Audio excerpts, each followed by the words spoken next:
Chapter 1: The Gates of Vector. The city rose from the plains like something born of iron and ambition, its smokestacks threading pale columns into a colourless sky.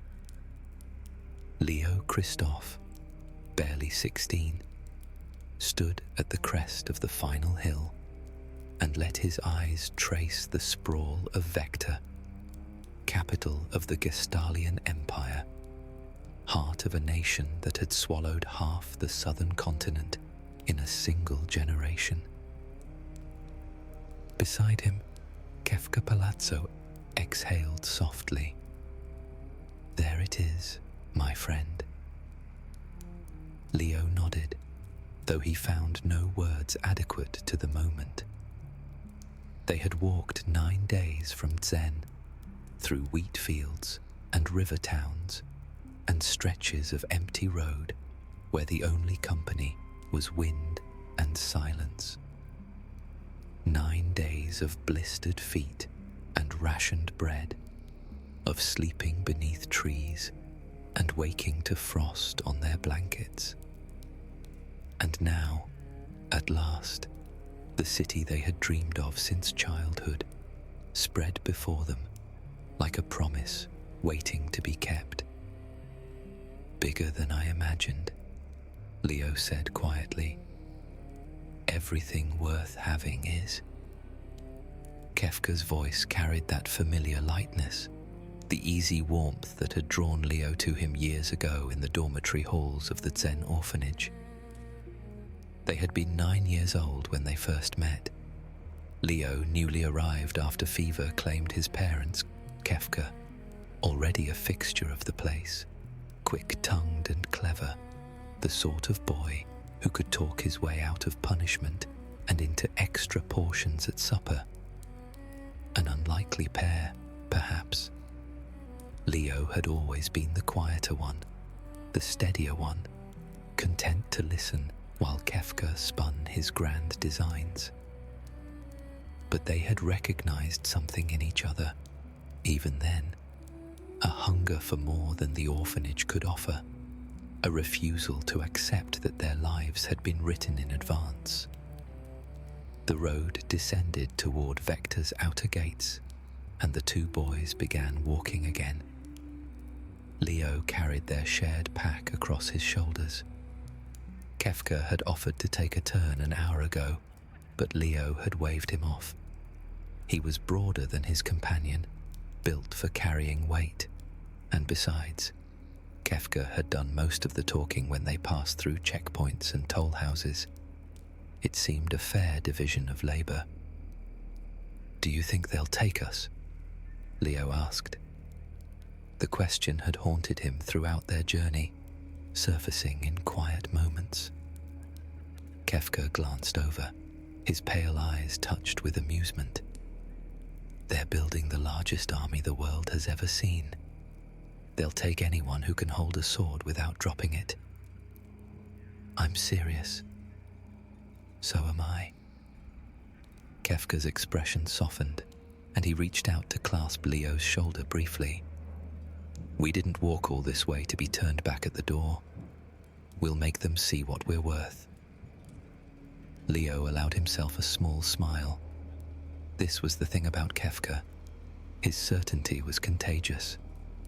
When doubt crept into Leo's thoughts, Kefka's conviction burned it away like morning sun dissolving mist. They passed through the outer gates without incident. The guards barely glanced at their travel-worn clothes and provincial accents. The Empire was hungry for bodies, just as Kefka had predicted, and 2 healthy young men seeking enlistment merited nothing more than a wave toward the recruitment offices in the industrial district.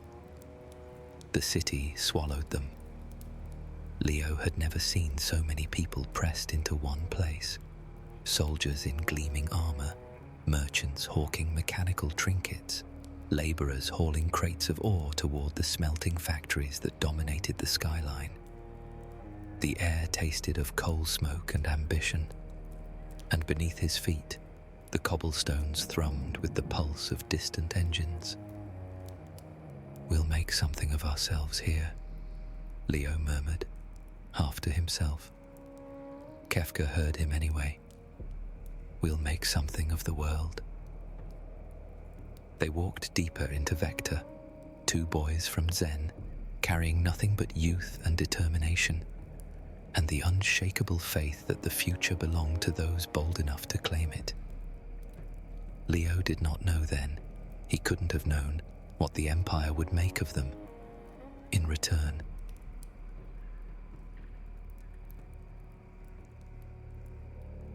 The barracks assigned to new recruits smelled of wool and lamp oil and the particular staleness of too many bodies sharing too little space. Kefka lay on his narrow cot and listened to the breathing of strangers. 40 young men arranged in rows, most already surrendered to exhausted sleep. Leo occupied the cot beside him. His breathing had steadied into the slow rhythm of deep rest, and Kefka found himself grateful for it. Leo worried too much, carried too heavy a burden of doubt. Sleep, at least, offered him respite. Kefka himself could not find such peace.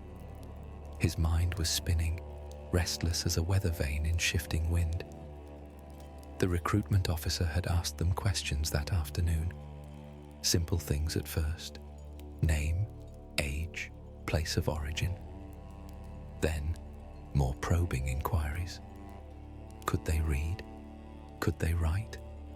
Had they any training in combat, any knowledge of history or science, or the mechanical arts? Leo had answered plainly, honestly, and Kefka had watched the officer's expression remain unchanged. A strong back, a willing spirit, useful enough, but unremarkable. When Kefka's turn came, something strange had happened. The officer had placed a curious device on the table between them, a glass sphere filled with pale liquid suspended in an invisible cage. "Touch it," he had said, "and tell me what you feel." Kefka had reached out, fingertips brushing cool glass, and the liquid had flickered, just for an instant. A pulse of soft luminescence, there and gone like heat lightning on a summer horizon. The officer's eyes had sharpened. He had asked new questions then, questions about dreams and intuitions, about whether Kefka had ever experienced moments of strange knowing or impossible coincidence. Kefka had answered carefully, uncertain what the man was searching for, uncertain whether he should reveal the truth. Because there had been moments, small ones, easily dismissed. A candle flame bending toward his hand when he wished for warmth. A locked door opening after he had whispered to it in frustration. The sense, sometimes, of vast and sleeping power just beneath the surface of the world, waiting for someone to harness it. He had told the officer enough. Not everything, but enough. Now, in the darkness of the barracks, Kefka pressed his palm against his chest and felt his heart beating its steady rhythm. The Empire was reviving the old arts. Everyone knew this. Magic had vanished from the world 1,000 years ago during the War of the Magi, but the Gestalian Empire was determined to reclaim what had been lost, and they were looking for people who might help them do it. Kefka closed his eyes and allowed himself to imagine it. Power flowing through his veins like liquid light, the secrets of creation bending to his will. He did not want to conquer or destroy. He simply wanted to understand, to touch something greater than the small and hungry life he had known. Was that so wrong? A soft sound drew his attention. Leo had shifted in his sleep, murmuring something indistinct, perhaps perhaps a fragment of a dream, perhaps an echo of worry following him even into rest. Kefka turned his head and regarded his friend's face in the dim glow of a distant lamp. They had promised each other, back in Zen, that they would stay together, brothers in all but blood, bound by years of shared hardship and shared hope. Whatever the Empire offered, they would face it, side by side. But even as Kefka made that silent reaffirmation, he felt a strange and subtle distance opening within him. Leo wanted to serve something worthy. Kefka wanted to become something more. He wondered if those desires could coexist. He fell asleep, believing they could. Morning came grey and cold, and with it came officers bearing assignments. Leo's name was called first. Infantry training, 3rd Division. A respectable placement, the officer explained. The 3rd Division had distinguished itself in recent border campaigns, and soldiers who proved themselves there often rose to positions of real authority. Leo accepted the posting with quiet gratitude. Then Kefka's name was called, and the officer's tone shifted almost imperceptibly. Magitek Research Division. Report to Laboratory 4 in the Imperial Science Academy. Immediate assignment. A murmur passed through the assembled recruits. The Magitek Research Division was rumoured and whispered about, a thing of mystery and prestige. Few were selected. Fewer still understood what the selection meant. Kefka rose slowly. Across the room, Leo's expression had gone still and careful. They found each other in the corridor outside, away from watching eyes. For a long moment, neither spoke. Well, it appears we will walk different paths, Leo said at last. His voice was steady, but Kefka knew him well enough to hear the note of loss beneath. For now. Kefka reached out and gripped Leo's forearm in the old gesture they had shared since childhood. A promise, a bond, a reminder that some things could not be severed by circumstance. We'll find our way back to each other. We always do. Leo's hand closed over his, warm and solid. Don't forget where you came from. I won't. The words felt true enough when Kefka spoke them. He had no reason to believe.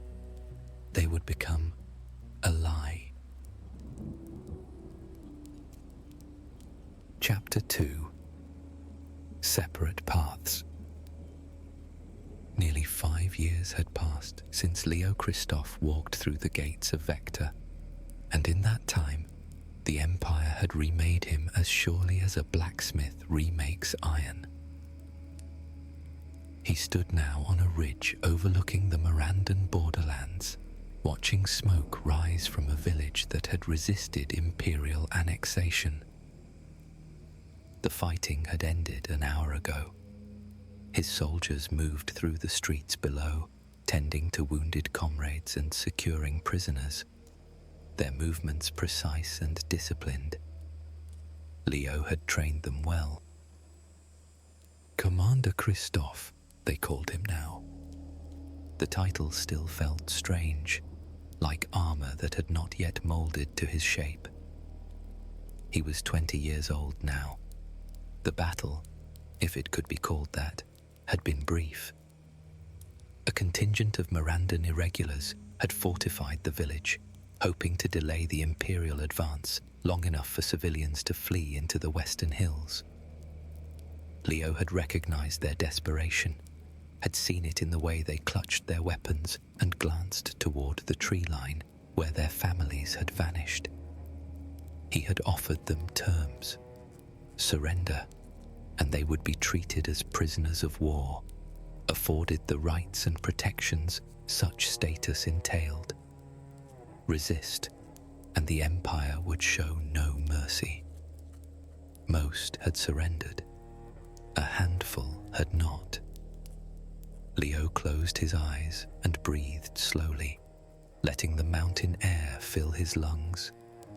He could still hear the sounds of the skirmish echoing in memory, the clash of steel, the cries of men who had chosen death over submission. He had killed 2 of them himself, blade finding gaps in improvised armor, and he had felt each death settle into his bones like sediment at the bottom of a still pond. This was the work of an empire. This was what he had chosen. A lieutenant approached, boots crunching on loose stone. "Commander, the village is secured. 14 prisoners, 23 enemy casualties. Our losses stand at 6 wounded, none critical." Leo opened his eyes. "And the civilians?" "Gone, sir. They fled before we arrived." "A small mercy, then." Leo nodded. "See that the prisoners are fed and their injuries tended. We march for the garrison at dawn." The lieutenant saluted and withdrew, and Leo was left alone with the view and the weight of his thoughts. He had risen quickly through the ranks, more quickly than he had expected, or perhaps deserved. His superiors praised his tactical acumen, his ability to inspire loyalty in the soldiers under his command. But Leo suspected the true reason for his advancement was simpler. He achieved imperial objectives without unnecessary cruelty, and this made the Empire's expansion more palatable to those who might otherwise resist. He was useful. A gentle face on an iron fist. The realization troubled him in ways he could not fully articulate. He believed in order, in stability, in the peace that strong governance could provide. The world beyond the Empire's borders was fractured and chaotic, plagued by petty conflicts and lawless violence. Surely it was better to unite such lands under a single banner, to impose structure where none existed. Surely the cost was worth the outcome. Leo descended from the ridge and walked through the village, past smouldering buildings and soldiers sharing rations in the fading light. He paused beside a collapsed well where an old woman's shawl lay abandoned in the dust. A small thing, forgotten in the haste of flight. He picked it up, folded it carefully, and tucked it into his belt. Perhaps he would find a way to return it. Perhaps not. He thought of Kefka, as he often did in quiet moments. They had seen each other only 3 times in 5 years. Brief encounters during Leo's rare visits to Vector, conversations that felt increasingly like reunions between strangers who shared a common history, but little else. Kefka had changed, grown paler, sharper, consumed by his work in the magitek laboratories. He spoke of theories and experiments that Leo could not follow, his eyes alight with a fervor that bordered on obsession. And yet, beneath the changes, Leo still glimpsed the boy he had known. A flash of familiar humor, a moment of genuine warmth, enough to sustain the hope that their friendship endured, transformed, but not destroyed. He would visit Vector again soon, when this campaign concluded. He would find Kefka, and they would talk as they once had, and perhaps the distance between them would prove smaller than it seemed. Leo clung to this belief as night settled over the conquered village, as his soldiers lit fires against the darkness and the smoke of occupation rose to meet the stars. He did not yet understand that some distances cannot be crossed, no matter how earnestly one tries. The laboratory hummed with the sound of machines whose purposes Kefka understood better than most. Certainly better than the technicians who operated them, and perhaps even better than Cid del Norte Marquez, the brilliant and beleaguered man who had designed them. Kefka stood before a glass tank filled with pale green fluid, watching the creature suspended within. It had been a wolf once, or something of the like. Now it was something else entirely. Tubes fed into its flesh, drawing out the faint magical essence that some of the rarer fauna possessed, concentrating it into vials that glowed with soft and stolen light. The extraction rate has improved by 12%, Cid observed, consulting a clipboard thick with notes. Your modifications to the filtration system were effective. They were obvious. Kefka did not look away from the creature. Its eyes were open but unseeing, glazed with sedation. The previous design wasted too much energy on thermal regulation. Magic doesn't behave like heat. It behaves like water. It flows toward the lowest point, the path of least resistance. Cid made a sound that might have been agreement or irritation. It was difficult to tell with him. The head of the Magitek Research Division was a man of contradictions, genuinely kind in his personal dealings, yet willing to pursue research that required considerable suffering. Kefka had learned much from him, not least the art of compartmentalization. The Emperor visits tomorrow, Cid said. He wishes to see our progress on the integration protocols. Kefka felt a flutter of anticipation beneath his ribs. Emperor Gestal had taken an interest in his work over the past year, requesting reports and occasionally summoning him for private audiences.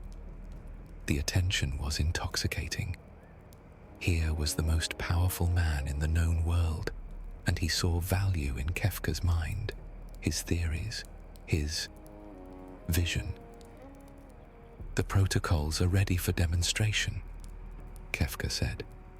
The animal trials have been promising. Promising. Cid's voice carried a note of caution.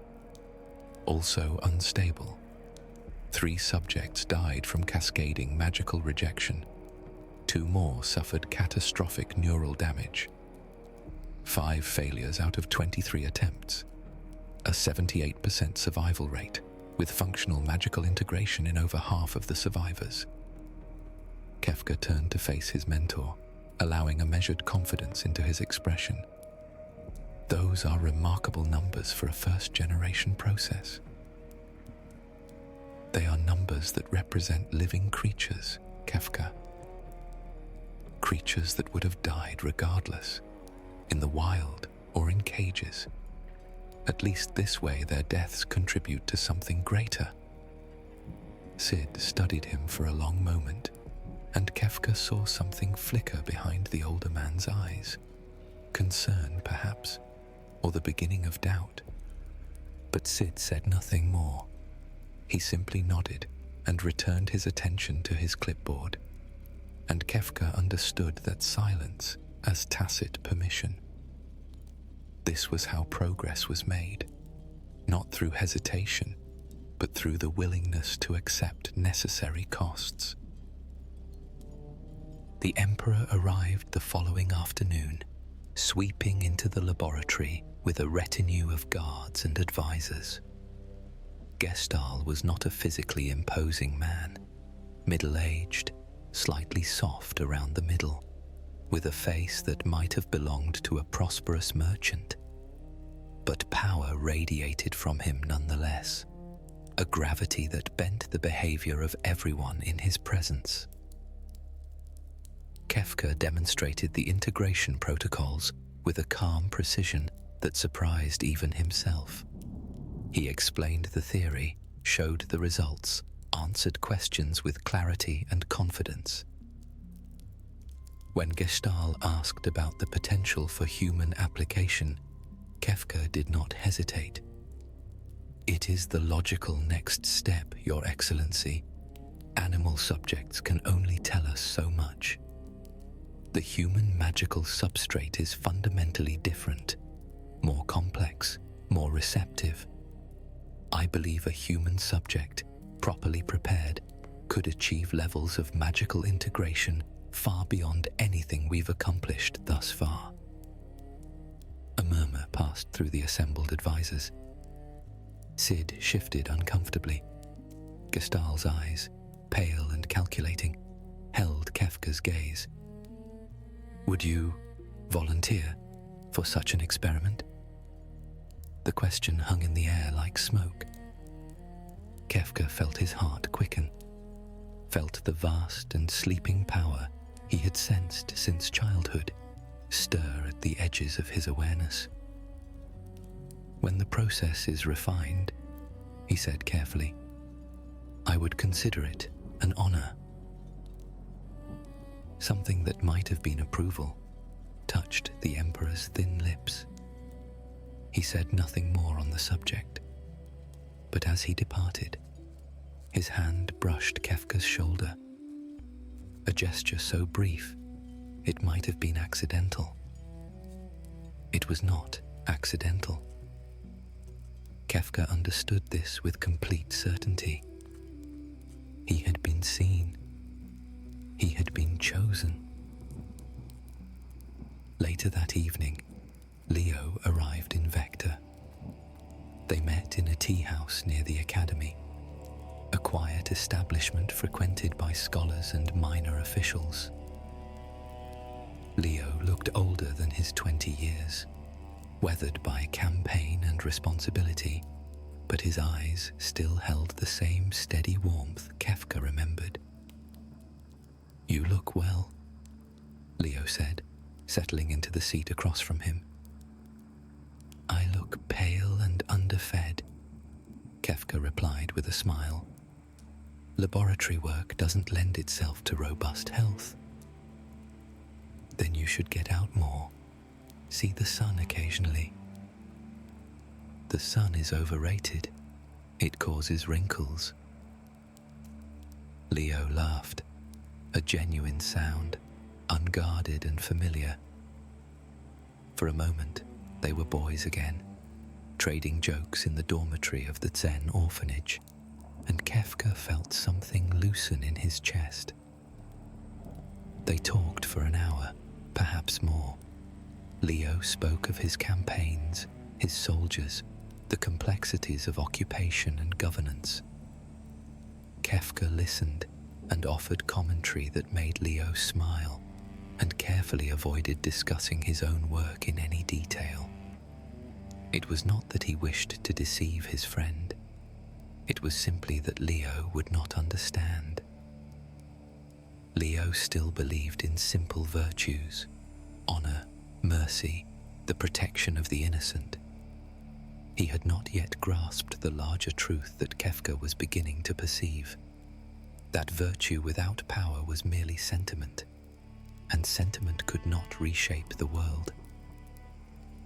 When they parted, Leo clasped his arm in the old way. "Don't lose yourself in those laboratories, Kefka. Remember that there's more to life than research." "I remember." Kefka returned the clasp, felt the solid warmth of his friend's hand. "I remember everything." He watched Leo walk away into the lamplit streets of Vector, and he was surprised to find that he meant it. He did remember the orphanage, the hunger, the two boys who had promised to stay together. But memory was not the same as purpose, and Kefka's purpose lay elsewhere now, in laboratories and theories, and the intoxicating interest of an emperor who saw his potential. He returned to the academy as night deepened over the city. There was much work still to be done. Chapter 3: The Girl in the Crown. The siege had lasted 11 days. Captain Leo Christophe stood in the command tent, studying the maps spread across the central table as if staring long enough might reveal some solution he had overlooked. The fortified town of Albrook sprawled before him in ink and parchment. Its walls, its towers, its narrow streets, designed centuries ago to confound invaders. The resistance had chosen their ground well. He was 24 years old now, and he was facing the first loss of his military career. Not dramatically, not obviously. The Imperial forces maintained their cordon, their supply lines remained secure, and casualties stayed within acceptable parameters. But the defenders showed no sign of breaking. They had stockpiled provisions, fortified every approach, and transformed the town into a labyrinth of kill zones and ambush points. Every assault Leo ordered cost him men he couldn't afford to spare. Another frontal attack would be suicide, sir. Colonel Maran, his second in command, traced a finger along the eastern wall. They've reinforced this section with rubble from the collapsed gatehouse. Our siege engines can't breach it without exposing the crews to archer fire. What about the sewage channels? Collapsed. They flooded them and brought down the tunnel ceilings. Anyone we sent through would drown before reaching the surface. Leo exhaled slowly. He had hoped to resolve this without excessive bloodshed. The people of Albrook were not soldiers, merely citizens who had chosen the wrong side of history. But the resistance fighters among them had made negotiation impossible, and the Empire's patience was not infinite. He was contemplating the unthinkable, a withdrawal to regroup and reconsider, when the tent flap opened and a messenger entered, pale with something that might have been excitement or fear. Captain, a convoy has arrived from Vector. They carry orders from Emperor Gestal himself. Leo frowned. What orders? I don't know, sir. But there's someone with them. Someone from the Magitek division. The convoy had assembled outside the command tent by the time Leo emerged. A dozen soldiers in the distinctive black and gold of the Imperial Elite Guard flanked a covered wagon drawn by armored chocobos. And standing before them, wrapped in a cloak of deep violet silk, was a face Leo had not seen in nearly a year. Kefka Palazzo smiled. Hello, old friend. He had changed again. The changes always seemed more pronounced after long separations.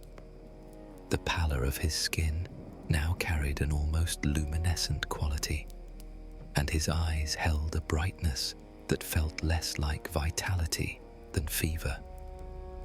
His hair, once a modest brown, had begun to show streaks of an unusual pale gold, as though something were bleaching him from within. Kefka. Leo kept his voice carefully neutral. I wasn't informed you were coming. The Emperor wished it to be a surprise. He's been following your campaign with great interest, Leo. He believes you deserve assistance. Assistance? Kefka's smile widened. He turned and gestured toward the covered wagon, and two elite guards moved to draw back the canvas. A girl sat within. She was young, 14, perhaps 15, with hair the pale green of sea foam and features that might have been beautiful if they had held any expression at all. Her eyes stared forward, seeing nothing, empty as windows into an abandoned house. Upon her brow rested a circlet of dark metal, set with a single gem that pulsed with a faint, rhythmic light. "May I present Terra Branford?" Kefka said, something proprietary in his tone. "The Empire's newest weapon." Leo stared at the girl, at the vacant perfection of her stillness. "What have you done to her?" "Done? I've given her purpose." Kefka stepped toward the wagon and extended his hand. The girl took it and descended with mechanical grace, her movements smooth but somehow wrong, too precise, lacking the small imperfections of natural motion. The device she wears is called a slave crown. It ensures her complete obedience. She will do exactly as commanded, without hesitation, without question. "She's a child," Leo gasped. "She's a weapon, one capable of ending your little stalemate in a matter of minutes." Kefka's bright eyes fixed on Leo's face, reading his discomfort with apparent pleasure. "The Emperor commanded me to deploy her here. Would you refuse his generosity?" Leo looked at the girl, Terra, and felt something cold settle in his stomach. He had witnessed many things in his years of service that troubled his conscience. He had made peace with the necessary brutalities of war, the hard choices that command required. But this was different. This was something he did not have words for. "What can she do?" "Watch." Kefka escorted the girl toward the front line and spoke a single word. "Burn." Terra raised her hands. What followed would haunt Leo's dreams for years to come. Fire erupted from the girl's palms, not the mundane fire of torch or brazier, but something alive, something hungry, flames that twisted and danced with impossible intelligence. They roared toward the walls of Olbrook like a tide of light, washing over stone, wood, and flesh with equal indifference.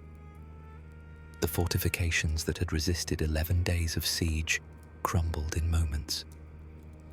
Leo heard screaming, soldiers on the walls, their bodies wreathed in flames that no water could extinguish. He saw the eastern gate collapse inward, saw the carefully constructed barricades dissolve into ash and memory. Terra walked forward, her hands still raised, her face still empty. Fire poured from her like breath, like something she could not help but release. The resistance fighters who emerged to meet her died before they could close the distance, their weapons clattering to cobblestones that glowed with residual heat. It was over in minutes, perhaps less. When the flames subsided, Olbrook lay broken and smouldering. Survivors stumbled from ruined buildings, their will to fight utterly shattered. Leo's soldiers moved in to secure the town, their faces pale with the same horror he felt churning in his own chest. Kefka stood beside him, watching the destruction with an expression of serene satisfaction. "Magnificent, isn't she?" he said softly. "All that power, perfectly controlled. She doesn't feel doubt or mercy or hesitation. She simply does what she's told." Leo found his voice. "She's a human being, Kefka. Whatever that crown does to her mind, she's still a person. You've taken her will, her freedom." "Freedom," Kefka laughed, and the sound carried an edge that made Leo's skin prickle. "What is freedom, Leo? The ability to make choices? She makes choices. I simply ensure they're the correct ones. That's not. It's efficient. It's clean. It's necessary." Kefka turned to face him fully, and for a moment something flickered behind those two bright eyes. A ghost of the boy Leo had known, perhaps, or merely a trick of the fading light. You wanted to win this battle without spending your soldiers' lives. I've given you that victory. The cost was borne by one girl, who's only half human, by the way, and she will never even remember what she did here. Is that supposed to comfort me? It's supposed to make you grateful.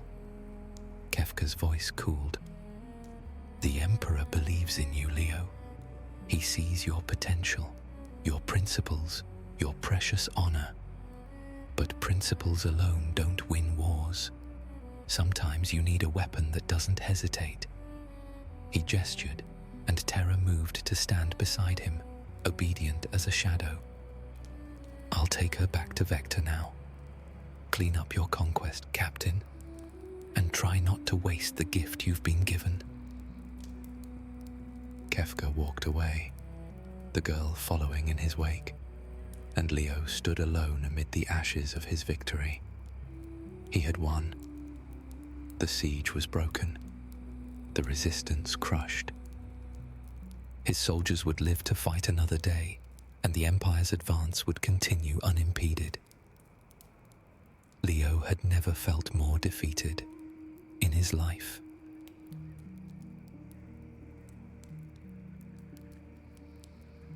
The corridors of the Magitek research facility were quiet at this hour, the technicians and guards reduced to a skeleton crew that knew better than to interfere with Kefka's movements. He walked in silence, listening to the soft pad of Terra's footsteps behind him. Perfect rhythm, perfect distance, a trained animal following its master. The slave crown worked flawlessly. He had refined the design himself, improving upon Sid's original prototype until it could override even the strongest will. Terra Branford possessed more innate magical power than any subject they had ever studied, and yet the crown held her without effort, reducing that magnificent potential to a tool in his hand. It should have satisfied him. It did not. They reached her quarters, a room deep within the facility, windowless but furnished with a bed, a chair, a small table. Comfortable enough, by Imperial standards, more than adequate for a weapon that required nothing beyond basic maintenance. Enter, Kefka commanded. Terra walked through the door and stood in the center of the room, awaiting further instructions. He studied her for a moment. The pale green hair, the delicate features, the eyes that saw nothing unless he directed them to see. She was half Esper, the child of a human woman and a magical being from another realm. Magic flowed through her veins as naturally as blood, woven into the very fabric of her existence. She had been born with power that Kefka had spent years trying to acquire. The thought soured his satisfaction. He had undergone the infusion procedures, had felt raw magical energy grafted onto his human substrate through processes that bordered on torture.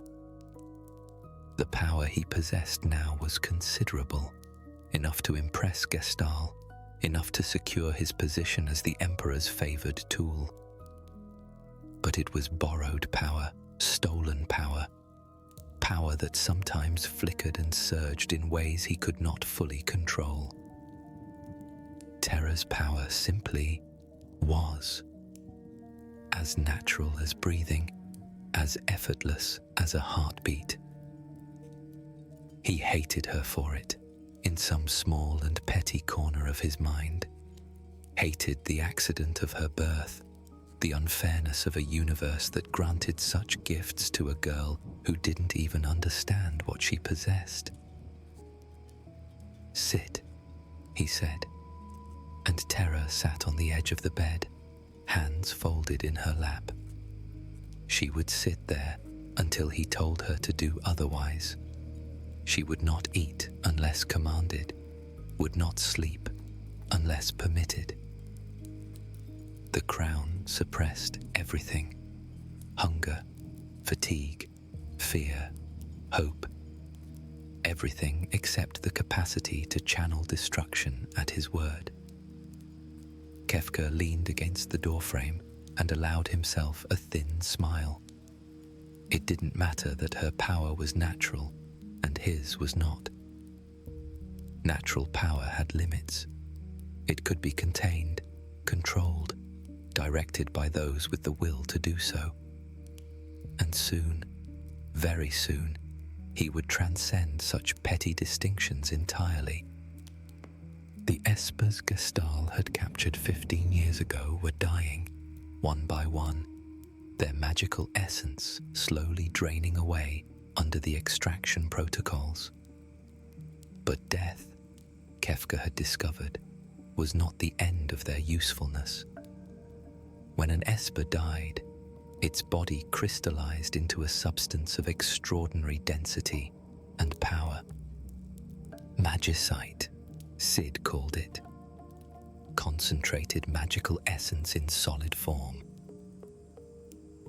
The experiments were ongoing, but preliminary results suggested that magicite could be absorbed directly into a human host, not grafted or infused through painful procedures, but simply taken, like swallowing a stone of pure light and feeling it dissolve into one's being. If those experiments succeeded, Kefka would no longer need to envy Terra Branford's birthright. He would simply claim power greater than anything she could imagine, greater than the espers themselves, greater than the ancient magi who had nearly destroyed the world 1,000 years ago. He would become something new, something unprecedented, something that did not need slave crowns or infusion chambers, or the Emperor's permission to reshape reality according to his will. Sleep, he told Terra, and watched her lie down and close her eyes with the immediate obedience of a machine. She dreamed sometimes.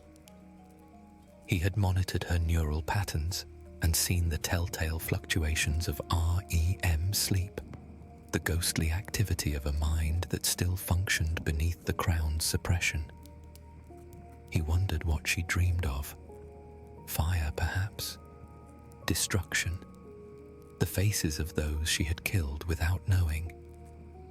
It didn't matter. Dreams were irrelevant. Only power mattered. And power was something Kefka understood better than anyone. He sealed the door behind him and walked back through the quiet corridors, his mind already turning to the work that awaited him. 3 espers remained in the holding cells, their life forces fading day by day. When they died, their magicite would be his to study. And when he had mastered its secrets, Terra would become obsolete. Everyone would become obsolete. Kefka smiled at the thought, unaware of how the expression twisted his features into something that looked more jester than human. Behind him, in her windowless room, Terra Branford stirred in her sleep. A lone tear trailed down her cheek, unnoticed by an indifferent world. Chapter 4. The General and the Jester. The night before the procedure, Leo found Kefka in the observation gallery overlooking the main laboratory. The chamber below was a cathedral of glass and steel filled with equipment whose purposes Leo could not begin to guess. At its center stood a chair, or something like a chair, surrounded by coils of copper wire and tanks of luminescent fluid. Technicians moved about the space with quiet efficiency, preparing for tomorrow's work.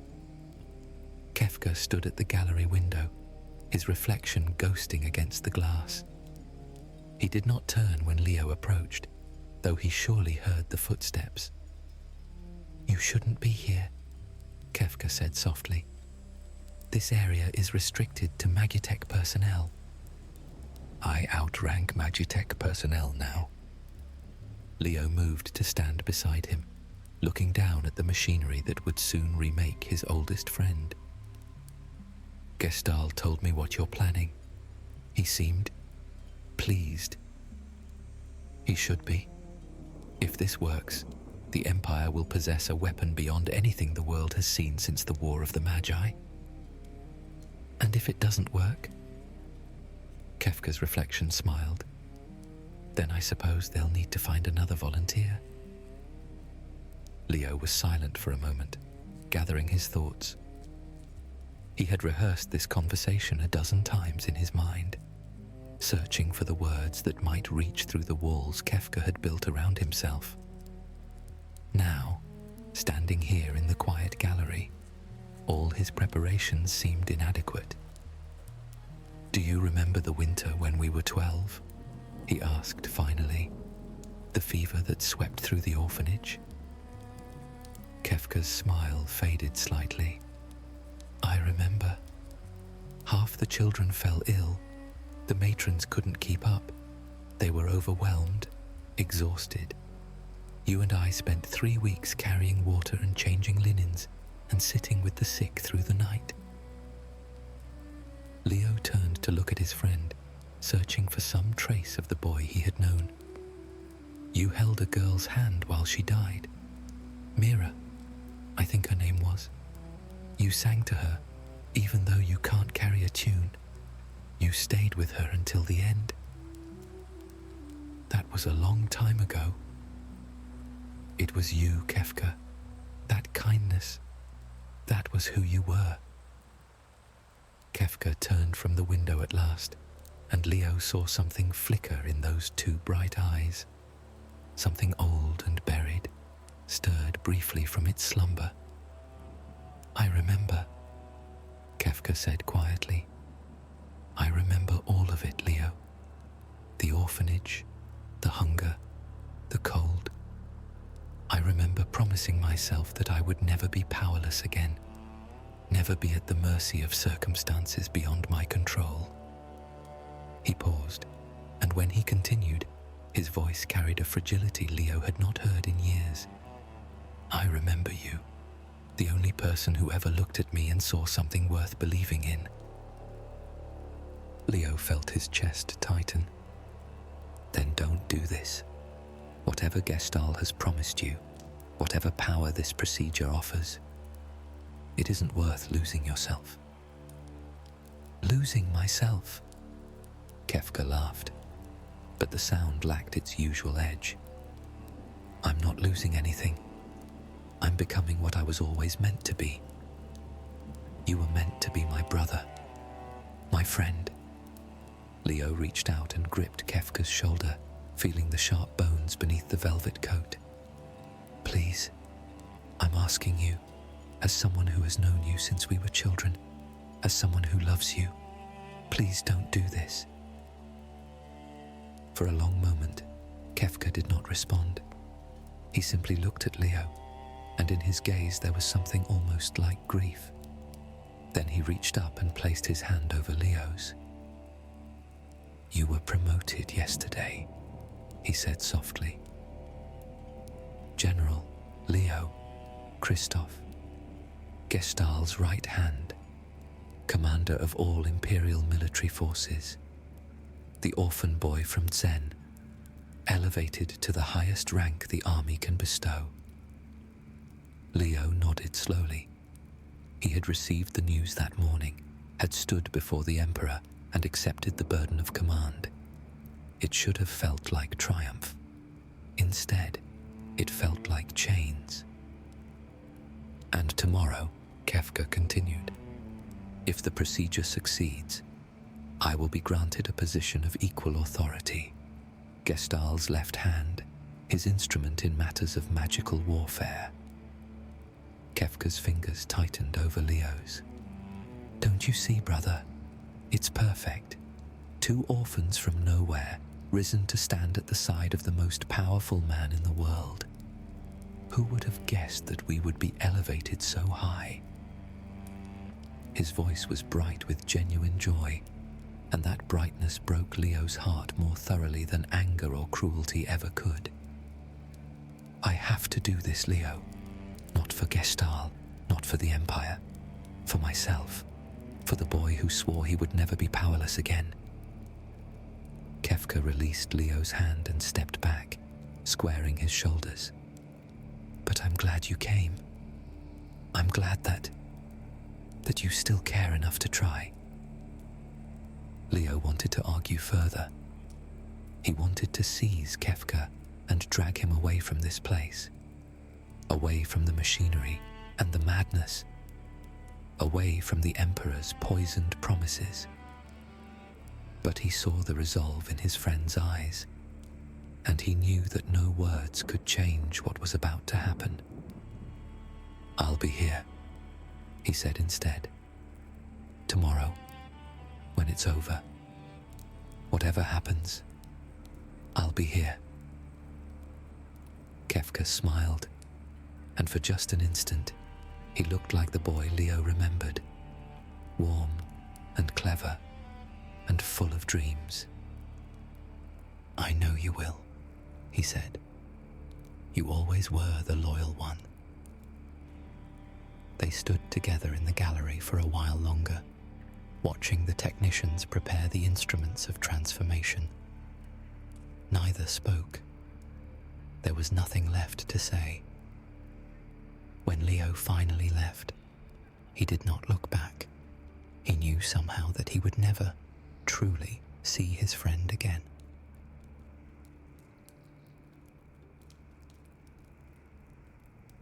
The procedure lasted 6 hours. Kefka remembered every moment of it, the restraints tightening around his limbs, the needles sliding into his veins, the magicite crystals positioned against his temples and chest. He remembered Sid's voice, tight with reluctance, counting down the activation sequence. And he remembered the pain. It was beyond anything he had imagined. The magical essence of 3 dead espers poured into him like molten light, searing through his nervous system, rewriting the very substance of his being. He screamed until his throat tore, until his voice gave out, until the screaming continued only in the silence of his shattered mind. And then the pain stopped. Kefka opened his eyes and saw the world as it truly was. The technicians surrounding him were insects, tiny, fragile things scurrying about their meaningless tasks. Their lives measured in heartbeats that would soon cease to matter. He could extinguish them with a thought. All of them. Everyone in this room. Everyone in this building. And the effort would cost him nothing at all. Sid was speaking to him, asking questions, shining lights into his eyes, checking readings on instruments that suddenly seemed laughably primitive. Kefka answered in words that satisfied the old man's concerns. Yes, he could hear. Yes, he could see. Yes, he remembered his name, his purpose, his loyalty to the Empire. Lies came easily now. Everything came easily. Magic came easily. Flames, ice, lightning, so many elements, his to command now. They released him after hours of tests and observations, pronouncing the procedure a success. Gestal himself came to offer congratulations, his pale eyes gleaming with satisfaction at the weapon he believed he had created. Kefka knelt before the Emperor and spoke words of gratitude and devotion. Inside, he was laughing. Gestal thought himself powerful. Gestal thought he controlled the forces reshaping the world. But he was merely another insect, larger than most, perhaps, more ambitious, but an insect nonetheless. He could not perceive the vast and howling emptiness that Kefka now understood, the fundamental absurdity of existence itself. Nothing mattered. Nothing had ever mattered. And that knowledge was the most liberating thing Kefka had ever experienced. He passed Leo in the corridor outside the laboratory. His old friend's face was drawn with concern, with hope, with the desperate need to believe that something of their bond had survived. Leo reached out to clasp his arm, speaking words that Kefka heard but did not bother to process. How small he seemed now. How terribly, tragically small. Kefka smiled and offered reassurances. He was fine. The procedure had been difficult, but successful.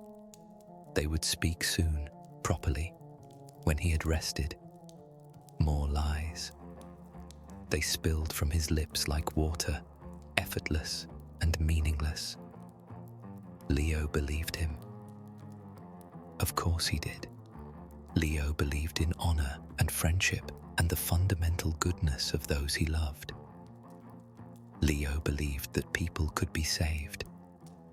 It was almost endearing, in a pathetic sort of way. Kefka walked on, leaving his old friend behind. His quarters were dim and silent. Kefka closed the door and stood for a moment, feeling the power thrumming through his transformed flesh. It sang in his blood, whispered in his thoughts, promised destruction beyond imagination. The espers whose essence he had consumed were gone, truly gone, dissolved into the vastness of his being. But their power remained. Their power was his now, forever. A laugh bubbled up from somewhere deep within him, and he pressed his hand against his mouth to contain it. The sound wanted to escape, wanted to fill the room, wanted to echo through the corridors and announce to everyone the glorious joke he alone understood. Everything was absurd. Leo's honor, absurd. A man dedicating his life to principles that would crumble to dust along with everything else. Gestal's ambition, absurd. An emperor building a kingdom that would one day be nothing but ash and memory. The empire itself, striving and conquering and believing it mattered. All of it. Every moment of struggle and triumph and defeat, utterly and completely absurd. Kefka stumbled to his vanity desk, his shoulders shaking with suppressed laughter. The mirror before him reflected a face he barely recognized, pale as bone, features sharpened by the procedure, eyes blazing with fractured light. On the desk lay his cosmetics, powders and paints he had used for months now, covering the changes that the preliminary infusions had wrought upon his appearance, maintaining the illusion of normalcy, of humanity. He reached for them with trembling hands, not to conceal this time, to celebrate. White powder across his skin, erasing the last traces of the man he had been. Red pigment around his eyes, burning like fire, and velvet paint tracing a permanent smile around his mouth. Colours layered upon colours, transforming his reflection into something garish and grotesque. A jester's face stared back at him from the mirror. Then Kefka laughed. The sound tore free at last, wild and uncontained, ringing off the walls of his chamber. He laughed at the face in the mirror, at the cosmic jest of existence, at the beautiful meaninglessness of everything he had ever known or believed. "I will build a monument," he cackled, his painted reflection grinning back at him, mad and magnificent. A monument to... He paused, savouring the word, letting it roll across his tongue like honey. Non-existence. The laughter swelled again, drowning out thought, drowning out memory, drowning out the last faint echo of the boy from Zen, who had once held a dying girl's hand and sung to her in the dark. That boy was gone now. Only the jester remained. And Kefka Palazzo laughed and laughed and laughed. The sound of his madness bellowed out the window of his tower to a world blissfully unaware of what that madness would one day unleash.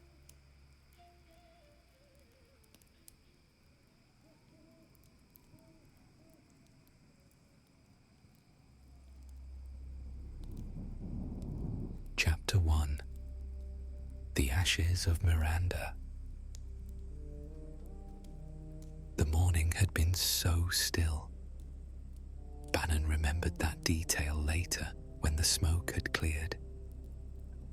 He remembered the way the light had fallen through his kitchen window in long, pale ribbons, and the smell of dried sage hanging near the hearth.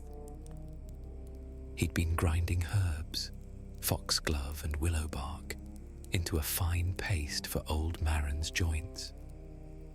He remembered thinking that the day would be unremarkable. Then the trembling began.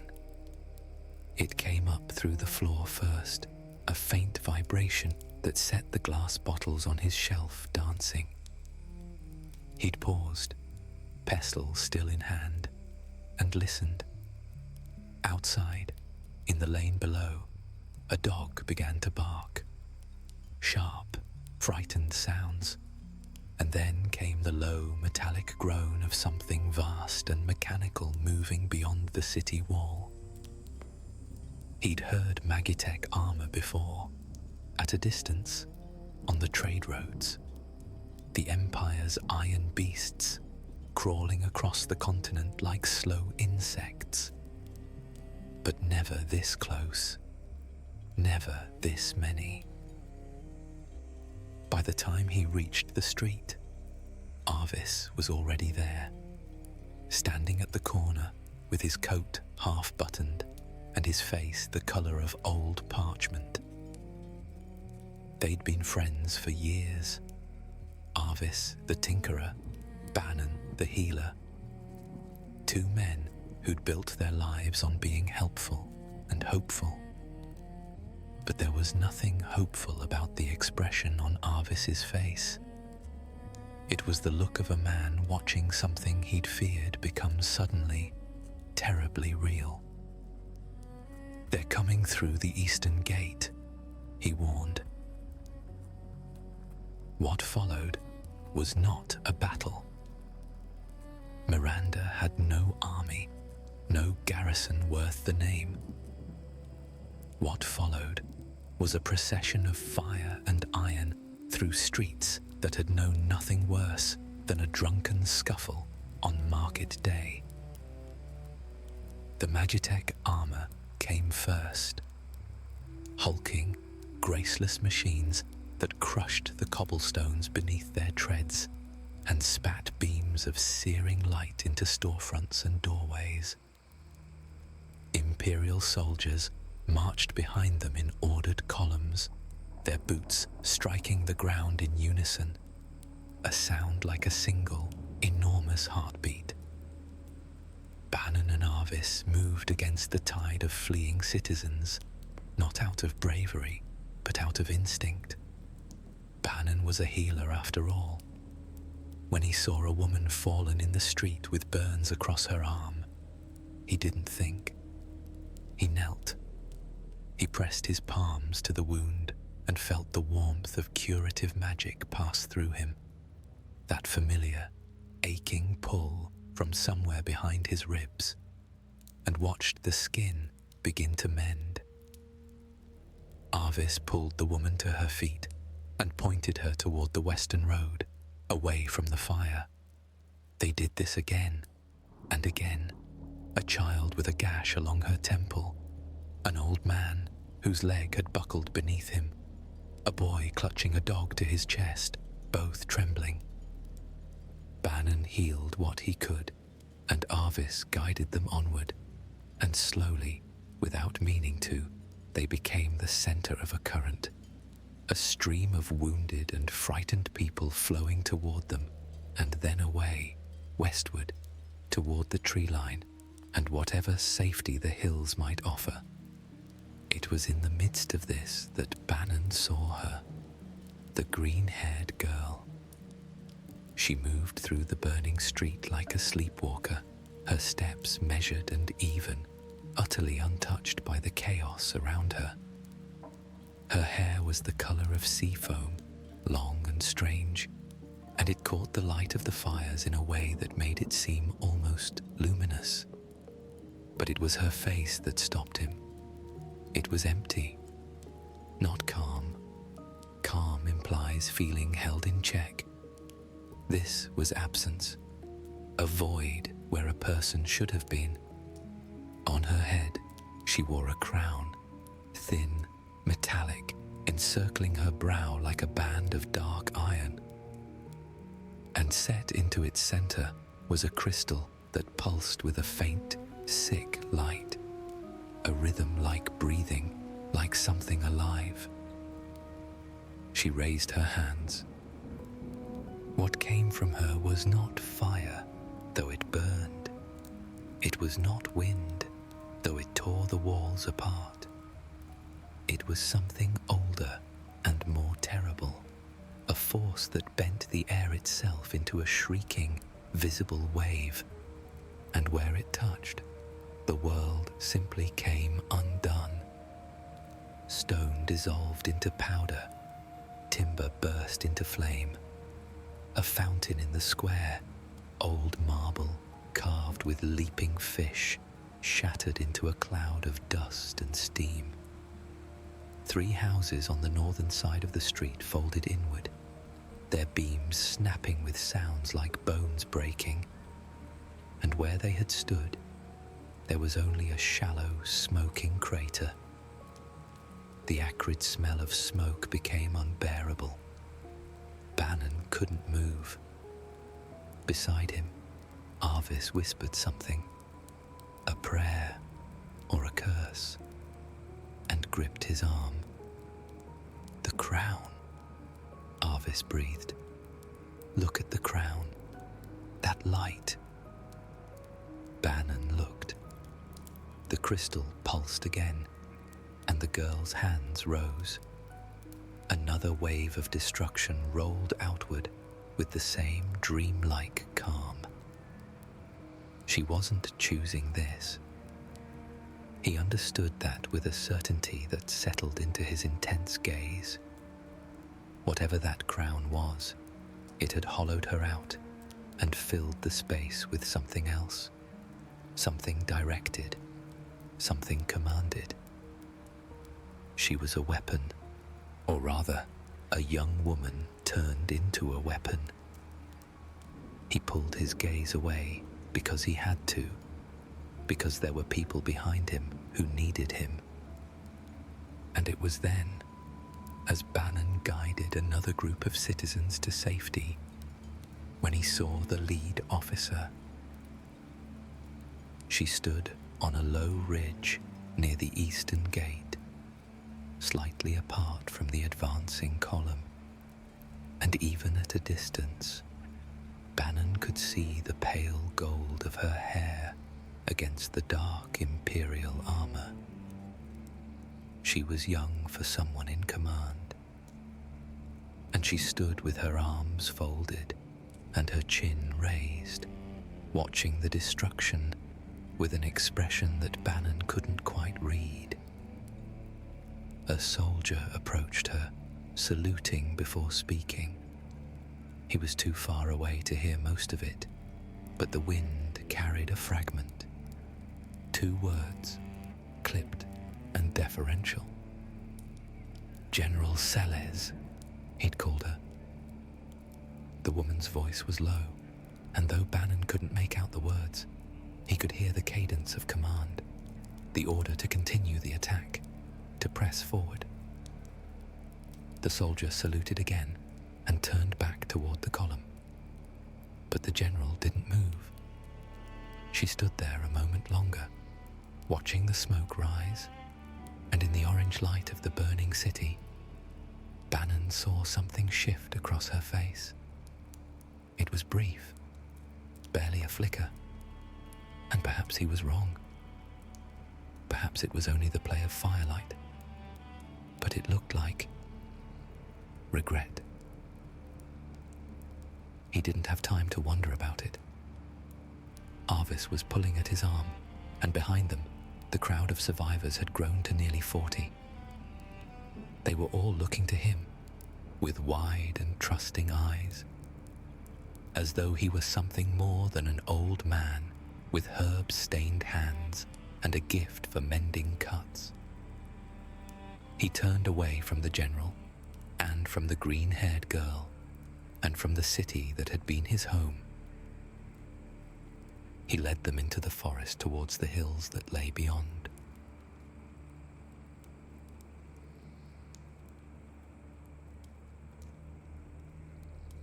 The smoke followed her, not literally. The wind carried it eastward, away from where Celes' chair stood.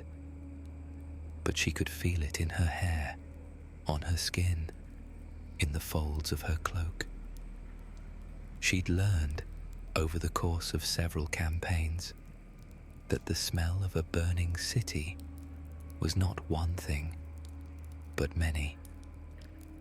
Charred wood and heated stone, and the sharp tang of scorched grain from a storehouse.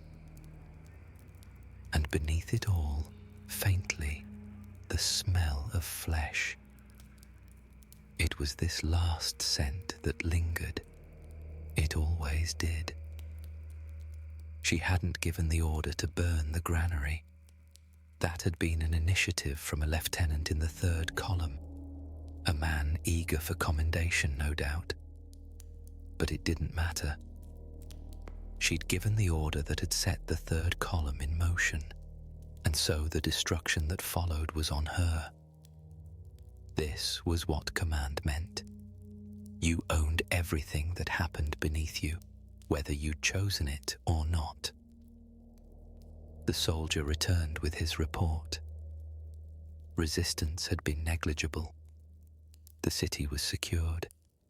Casualties among Imperial forces were minimal. He listed numbers with the flat precision of a man reading inventory. Celes listened and nodded, giving the appropriate responses. But her mind was elsewhere. She was thinking about the girl. Terror. That was the name Kefka used when he bothered to use a name at all. More often, he called her the weapon, or the puppet, or simply gestured in her direction with a lazy flick of his fingers, the way one might indicate a piece of furniture that needed moving. Gestal was more careful with his language. He said asset, he said investment, but the meaning was the same. She wasn't a person to them. She was a function. Celes had watched her during the assault. She'd had no choice. The girl's power was impossible to ignore. It radiated from her in waves that distorted the air, and where it struck, it left nothing standing. The precision was remarkable and empty. Terror didn't aim. She didn't choose targets. The crown chose for her, or rather, whoever held the crown's tether chose for her. And today, that tether had been in Kefka's painted hands, and he'd used it with the idle cruelty of a boy pulling wings from a moth. The girl's face had been serene throughout, not peaceful, vacant. The same expression she wore when she was led to her quarters in the evening and seated in her chair to stare at the wall until someone came to use her again. The crown's crystal had pulsed with that faint, rhythmic light, and each pulse had drawn another wave of destruction from her outstretched hands. Celes had felt something. She didn't have a word for it yet. It sat below her ribs like a swallowed coal, and each time she breathed, she was aware of its warmth. She turned from the ridge and walked down toward the occupied city's center, her boots crunching on debris. Soldiers saluted as she passed, and she returned each salute with a precise mechanical nod. She was good at this. She'd been raised for it, shaped from childhood by the Empire's design. Cid had given her magic when she was young, the ice that lived in her veins, the cold force she could summon with a thought. These were as natural to her as breathing, and just as involuntary. She was, in her own way, as much a product of the Empire's ambition as the green-haired girl. The difference was the crown. Celes could choose. Terror could not. She paused at the edge of what had been the town square. The marble fountain, something old and lovely, carved in a style she didn't recognize, was gone. In its place was a shallow bowl of scorched earth, still faintly steaming. Nearby, a child's shoe lay on its side in the dust, small and worn at the heel. Celes looked at it for a long moment. She'd noticed the survivors. In the confusion of the assault, a sizable group had slipped westward toward the forest, guided by someone, an old man. She'd seen him from the ridge, grey-haired, unhurried, moving among the wounded with a steadiness that struck her as remarkable amid so much panic. He'd knelt beside the fallen and pressed his hands to their injuries, and she'd seen the telltale shimmer of curative magic. Faint. Nothing like the raw power that flowed through her own veins, or the devastating force the crown pulled from terror, but real. A healer. The survivors had gathered around him like water finding a channel, and he'd led them out through the western lanes while the third column was still busy with the granary. She could have stopped them. A word to the pursuing units, a redirected magitek squadron, and the western road would have been sealed. The order had been on her lips. She'd felt it forming, the shape of the words, the breath behind them, and then she'd let it pass. She'd told herself it was a matter of efficiency. The city was the objective, not a column of refugees. There was no strategic value in pursuit. She told herself that, and she almost believed it. The wind shifted, carrying the smoke away at last, and Celes stood alone amidst the ashes of her victory. With a sigh, she turned and walked back toward the command post, her stride even, her face composed. And And if there was something behind her eyes that shouldn't have been there, some flicker of sadness, a shadow of doubt, she just hoped that no one was close enough to see it.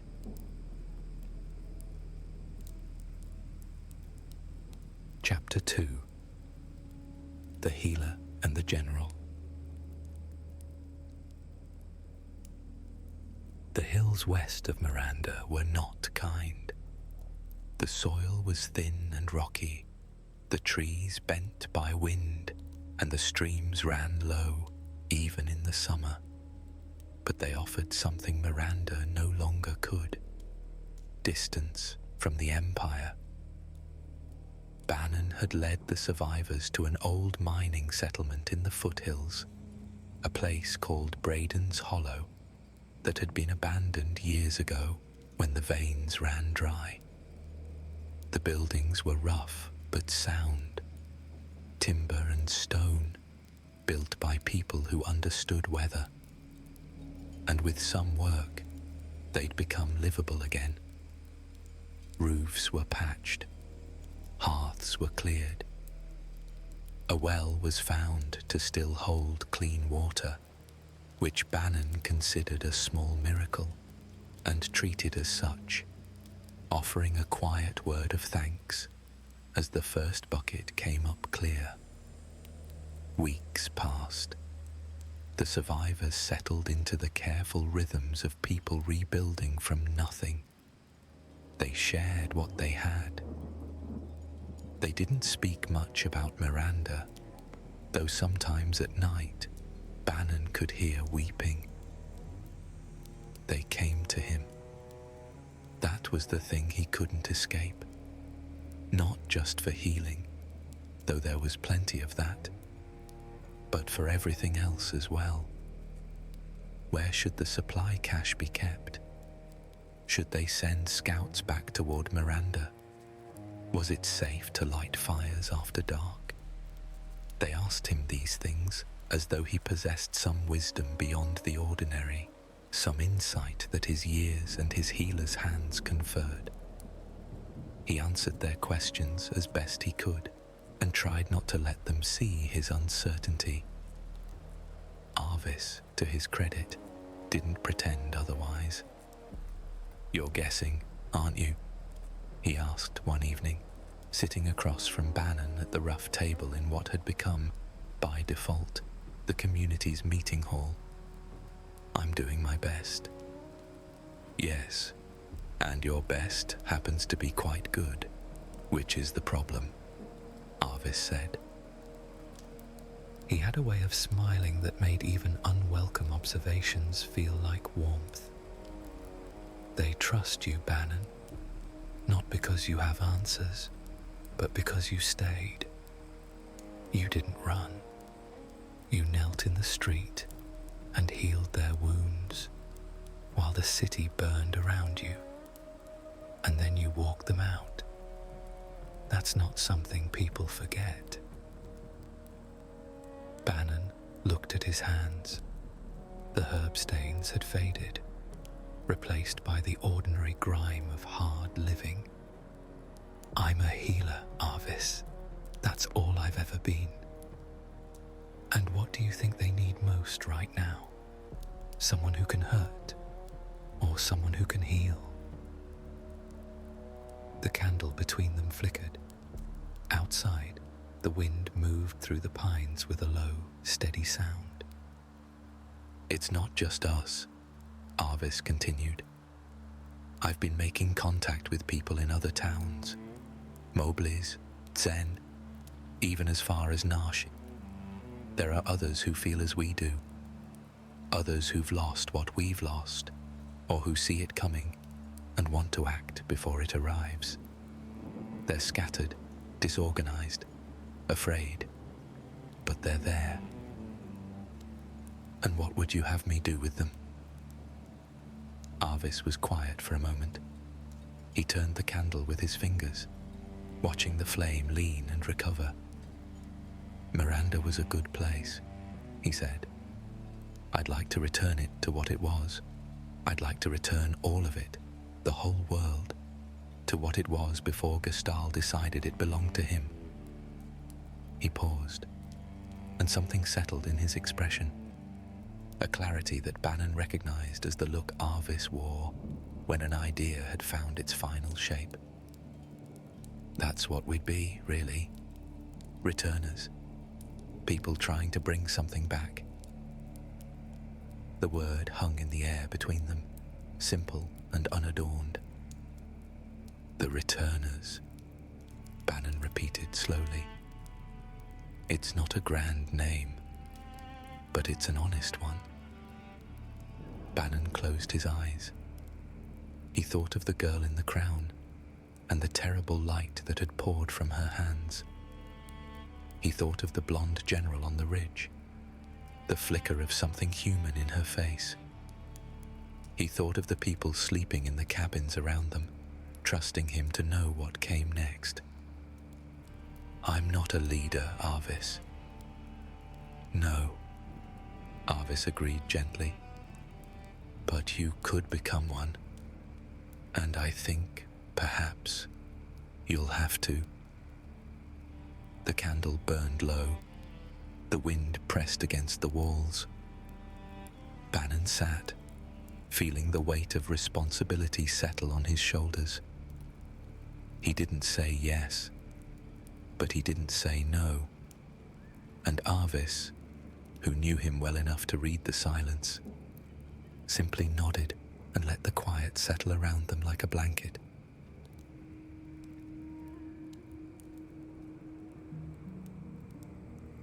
The girl's cell was in the lower levels of the Magitek research facility, in a corridor that smelled of damp stone and rust. It wasn't truly a cell. There were no bars, no locks. There was a closed door, yes, but it wasn't bolted. There was no need. The crown did more work than any chain or lock ever forged. Celes stood outside the door, still hesitating to enter. She told herself she was conducting an inspection. It was within her authority. She was a general, one of the youngest in the Empire's history, and the Magitek research facility fell under military jurisdiction. If anyone asked, she was checking on a strategic asset, assessing readiness, the kind of thing a diligent officer would do. She sighed, then opened the door. Terra sat in a wooden chair near the far wall. The room was small and bare. A cot, a basin of water, a single lamp that cast a thin yellow light. The girl's hands rested in her lap, palms down, fingers slightly curled. Her green hair fell past her shoulders, lank and unwashed. The crown encircled her brow, its crystal dark now, pulsing with only the faintest rhythm, a slow heartbeat, barely visible. Her eyes were open, but vacant. Celes stepped inside cautiously. "Terra," she whispered. The name felt strange in her mouth. She'd heard Kefka use it, and Gestal, but always in passing, always as a label attached to a function. She'd never spoken it directly to the girl before. She wasn't sure anyone had. There was no response. The green eyes didn't move. The hands didn't shift. The faint pulse of the crown continued its slow, indifferent rhythm. Celes took another step closer. "Can you hear me?" Nothing. No response. Celes looked closer, inspecting the fine grain of the crown's metal, the way it pressed against Terra's forehead and left faint indentations there, like the marks a ring leaves after years of wearing. The crystal was small, no larger than a thumbnail, but up close she could see that it wasn't a single stone. It was layered, faceted, with something moving inside it. A light that turned and folded in on itself like something alive. "I know you're in there," Celes said softly, kneeling in front of her. "Somewhere." She raised her hand. Her fingers hovered near the crown, close enough to feel the faint hum of its energy, a vibration that set her on edge. It resonated with the magic in her own blood in a way that felt deeply, fundamentally wrong. The metal was thin, a simple band. It would take so little effort to lift it away. She wondered what would happen, whether the girl's eyes would clear, whether some spark of self would rise to the surface, whether she would speak, whether she would scream. Her fingers trembled. She reached closer. "Oh, I wouldn't do that." The voice came from the doorway, light and musical, and utterly without warmth. Celes's hand froze. She didn't turn, not immediately.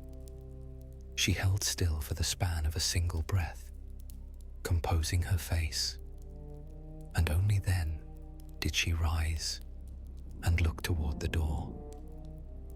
Kefka Palazzo leaned against the frame with his arms crossed and his head tilted at an angle that might have been playful on anyone else.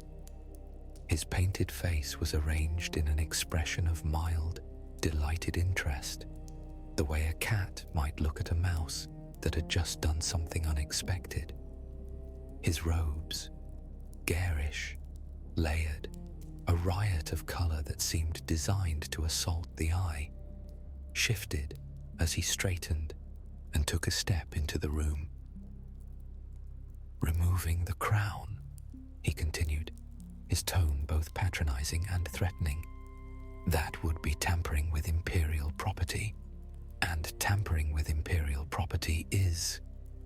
He tapped a finger against his chin. "What's the word?" "Treason."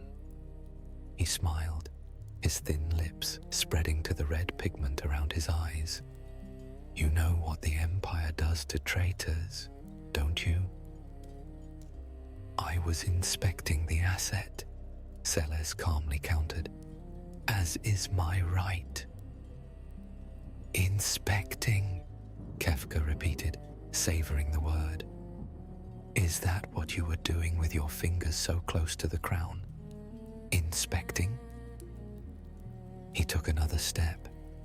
He was close enough now that she could smell the cloying sweetness of whatever perfume he wore. Something thick and floral that didn't quite mask the sharper scent beneath it. "Because it looked to me like you were reaching, and reaching toward the crown suggests, well, it suggests all sorts of interesting things, doesn't it?" Celes met his gaze. The painted eyes stared back, shallow and bright. She could feel the cold gathering at her fingertips, the ice in her blood responding to the tension. She held it in check with an effort that she hoped didn't show on her face. "Kefka?"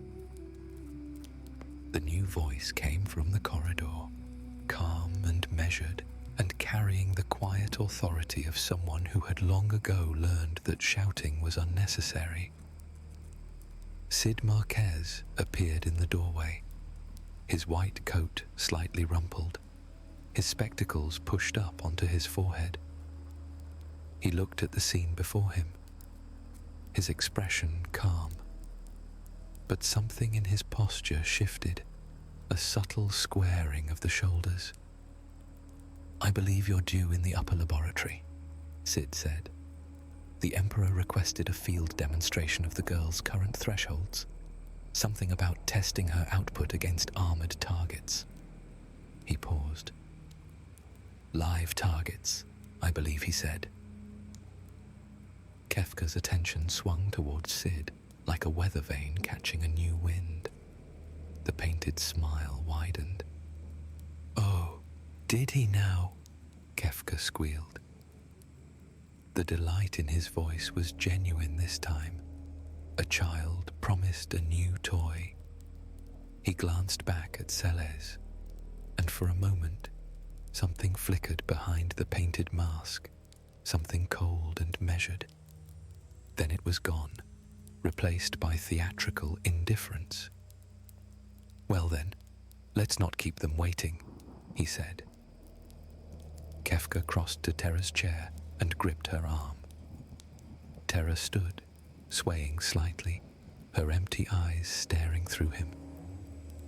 "And do be careful with your inspections, General," Kefka added lightly. "Curiosity is such a dangerous thing."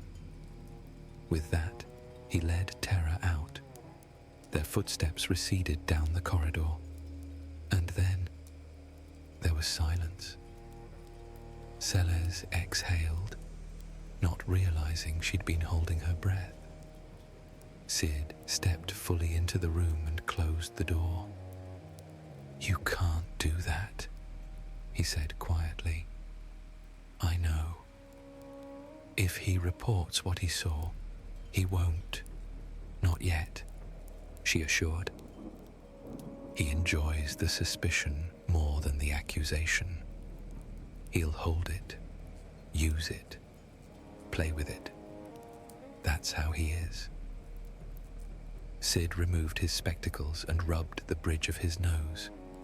He looked old in the lamplight, older than his years. "Celes," he said, and the way he said her name was not the way a scientist addresses a general. It was the way a father speaks to a child who has wandered toward a cliff's edge. "What were you doing?" She looked at the empty chair. "I wanted to see if she could speak, without the crown. I wanted to know if there was still someone in there." "There is," Sid confirmed. "I'm certain of it. The crown suppresses will, not identity. If it were removed, she would, in theory, recover. In time. Then why? Because the moment that crown is removed without authorization, the person who removes it will be executed, and the crown will be placed back on her head within the hour, and nothing will have changed except that someone will be dead." His voice was gentle but insistent. "You cannot help her by throwing yourself into the fire, Celes. Not yet. Not like this." The conflict growing within her flared. She could feel it. The doubt, the anger, the slow burning horror of recognizing a machine she'd helped build, and only now beginning to see its purpose clearly. "They're going to test her against soldiers," she said. "Imperial soldiers. Our own people." "Yes. And we're supposed to say nothing." Sid was quiet for a long time. When he spoke, his voice was hushed, cautious. "We're supposed to survive," he said. "And we're supposed to be very, very careful. Because the day may come when doing something matters. And on that day, we'll need to still be alive to do it." He put his hand on her shoulder, briefly, lightly. Then, he left. Celes stood alone in the empty room and felt, for the first time, the full weight of the cage she'd been living in. Chapter 3. The Treasure Hunter. The young man arrived on a Tuesday, in the rain. Bannon didn't know what he'd expected. Arvis had mentioned a contact, someone useful, someone with skills the returners desperately needed. And Bannon had imagined, vaguely, a former soldier, someone broad and scarred and serious, the kind of person who entered a room and made it feel smaller. What came through the door of the meeting hall instead was a lean, sharp-featured young man with a bandana tied around his forehead and a grin that suggested he found the world endlessly, irresistibly amusing. "Bannon," Arvis said, gesturing. "This is Locke Cole. He's a good thief, treasure hunter." Locke inserted immediately, as though correcting a common misconception. He extended his hand. His grip was firm, his palm calloused in odd places, not the calluses of a laborer or a swordsman, but the rough patches that come from climbing, from gripping ledges and ropes, and the edges of things not meant to be gripped.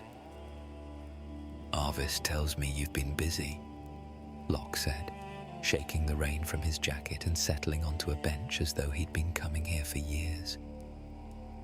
There was an ease to him, a looseness in the way he occupied space, that Bannon found both disarming and slightly exhausting. "The Returners. I like the name. It's got weight to it without being heavy, you know? Not the Avengers or the Sword of Justice or something like that. Just people who want to put things back." "That's the idea," Bannon said carefully. "Good idea. Great idea, actually. The Empire's been pushing outward for years, swallowing towns, burning what it can't swallow. Someone's got to push back." He leaned forward. "Arvis said you need information, supply routes, troop movements, contacts in occupied cities. That's what I do. I go places I'm not supposed to be, and I find things people don't want found." "He's being modest," Arvis said dryly. "He's also one of the best scouts on the continent. He's mapped half the Empire's supply network already." "Stumbled across most of it, really," Locke said. But there was a sharpness beneath the casual tone, a flicker of something serious and focused that surfaced and then submerged again, like a fish turning just below the waterline.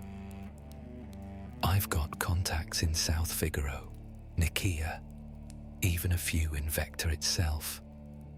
People who owe me favors, people who hate the Empire, people who just like getting paid. A network's only as good as the people in it, and I've spent a long time finding the right people." Bannon studied him. The young man met his gaze without flinching, without posturing, with the simple directness of someone who had nothing to prove and knew it. There was courage there, not the loud, declarative kind, but the sort that lived in the bones, that expressed itself in action rather than words. Bannon could see it in the way Locke held himself, the way his eyes moved to the door and the window and back again without conscious thought, always aware, always ready.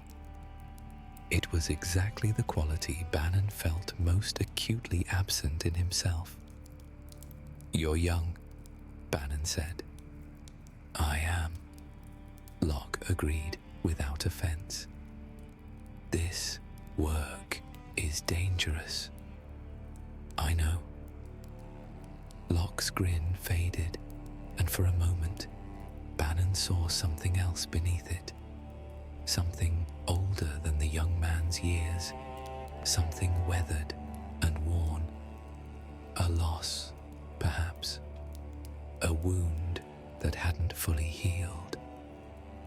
It passed quickly, but Bannon caught it. "I've got my reasons for doing this. They're my own, and I'll keep them that way if it's all the same to you. But I'm here, and I'm not leaving." Arvis caught Bannon's eye from across the room. The look said, "This is what I was telling you about. This is what we need." Bannon nodded slowly. "We're not an army, Locke. We're a handful of displaced people, with no weapons worth mentioning, and no plan beyond surviving the week." "Every river starts with a handful of rain," Locke said. Then he winced. "Sorry, that sounded better in my head." Despite himself, Bannon almost smiled. It was a rare sensation these days, and he held on to it for a moment before letting it pass. They talked long into the evening. Locke spread a hand-drawn map across the table, remarkably detailed, annotated in a quick, slanting hand, and walked Bannon through the Empire's positions, its supply lines, its vulnerabilities. He spoke with the fluency of someone who understood systems, who could look at a sprawling network of roads and garrisons and see not just what was there but what was missing, where the gaps were, where pressure could be applied.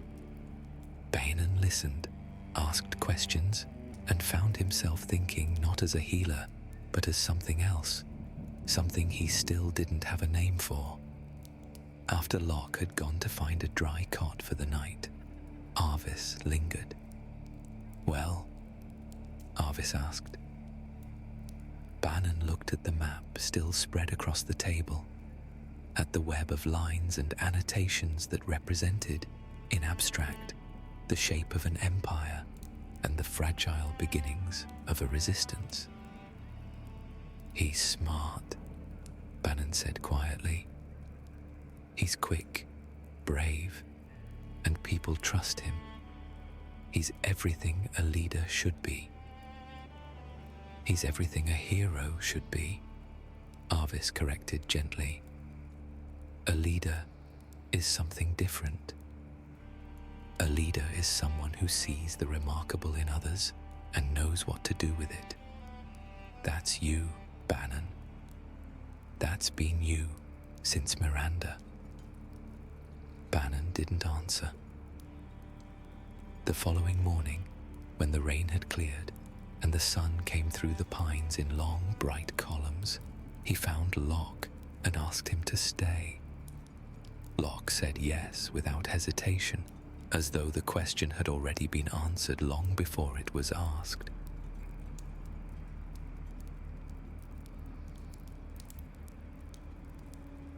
Leo Christoph was the only person in the Imperial Army who made Celes feel, however briefly, that the uniform she wore might still mean something worth believing in. She found him on the training grounds at dusk, standing at the edge of the yard with his arms folded, watching a company of new recruits work through their drills. He was a tall man, broad through the shoulders, with a face that carried its authority quietly, not in sharp angles or hard lines, but in a steadiness of expression that suggested he had long ago made peace with who he was and what he stood for. He didn't posture. He didn't need to. When Leo Christoph entered a room, people straightened, not out of fear, but out of respect, the involuntary response to a presence that was genuinely earned. He glanced at her as she approached and offered a slight nod. "General, General," she returned, and allowed herself the ghost of a smile. It was their new ritual, the formal address that was also, between them, a kind of warmth, a shared pride in her recently acquired position. Leo had risen through the ranks years earlier and had become a role model for Celes. The Empire had given her magic through Sid's infusions, but it had given Leo something perhaps more rare, an unshakable sense of honor that somehow survived everything the Empire asked of him. She admired that. She envied it too, in ways she didn't fully understand. They stood together in silence for a while, watching the recruits.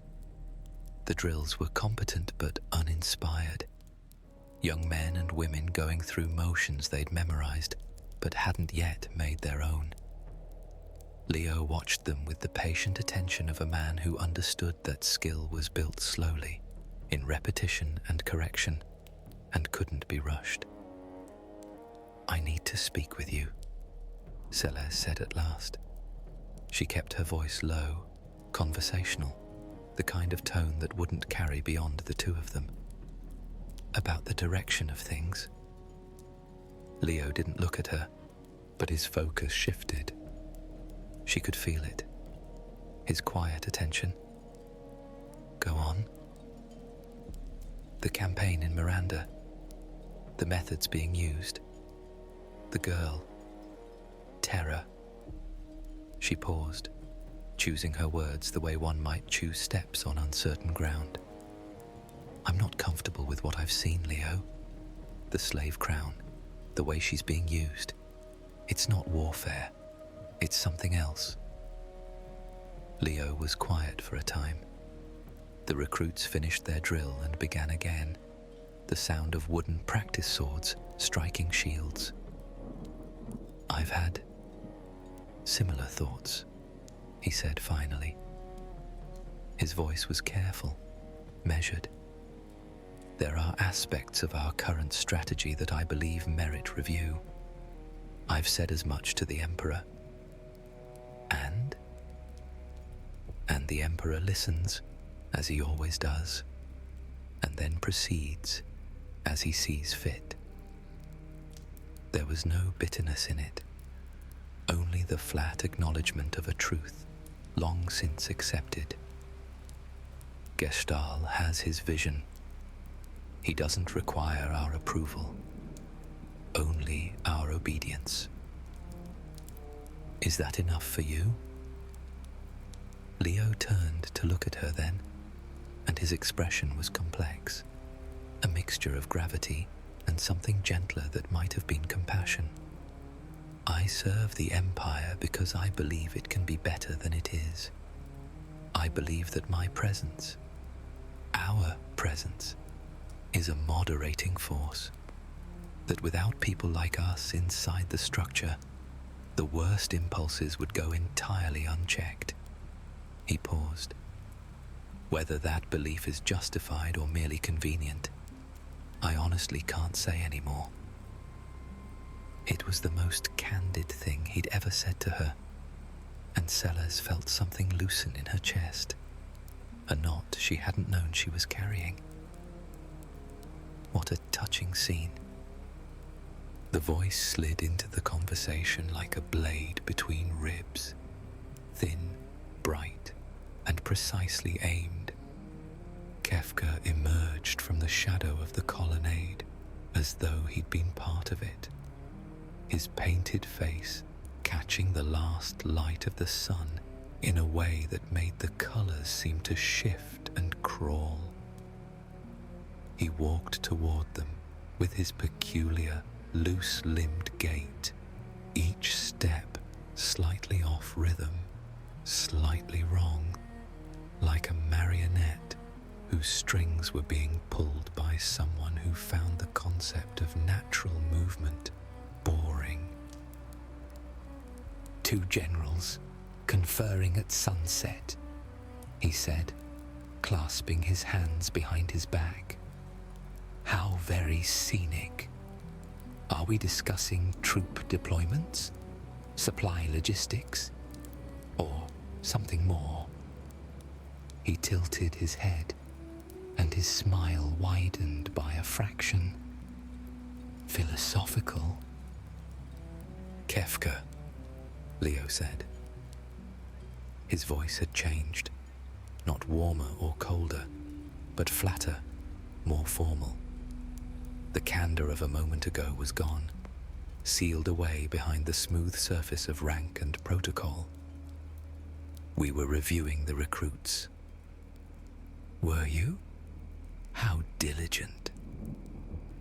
Kefka's gaze drifted to the training yard, where the young soldiers had faltered in their drill, distracted by his arrival. He watched them with the blank, faintly amused expression of someone observing insects. They looked terrified. That's good. terror is an excellent foundation for discipline.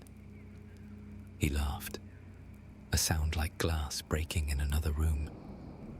The Emperor sends his regards, by the way. He wants you both at the strategy session tomorrow morning.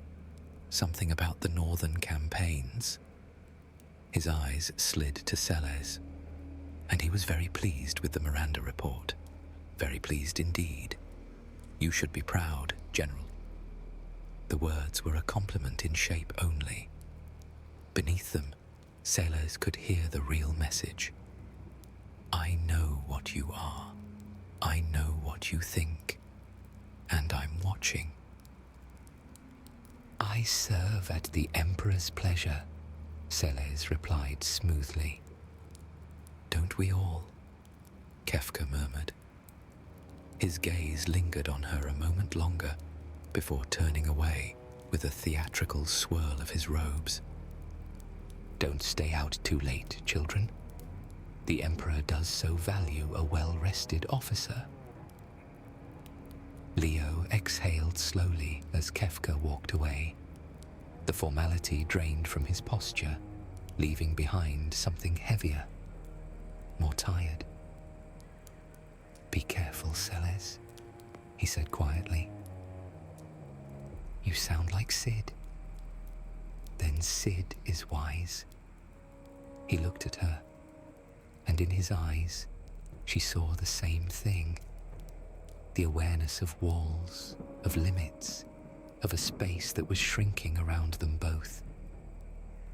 There are things I can do for you, and things I cannot. If Kefka decides you're a threat, there are limits to the protection that rank provides, even mine.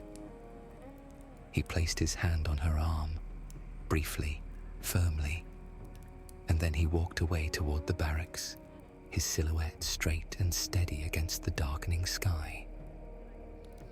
Celes stood alone on the training ground. The recruits had resumed their drill, the wooden swords rising and falling in the fading light.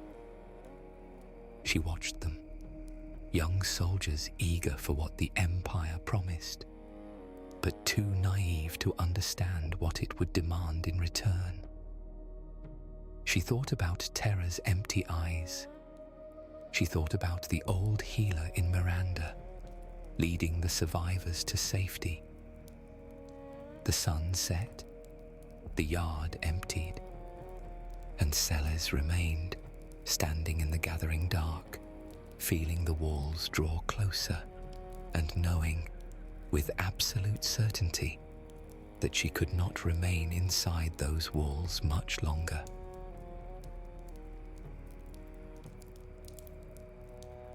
Chapter 4. A New Hope.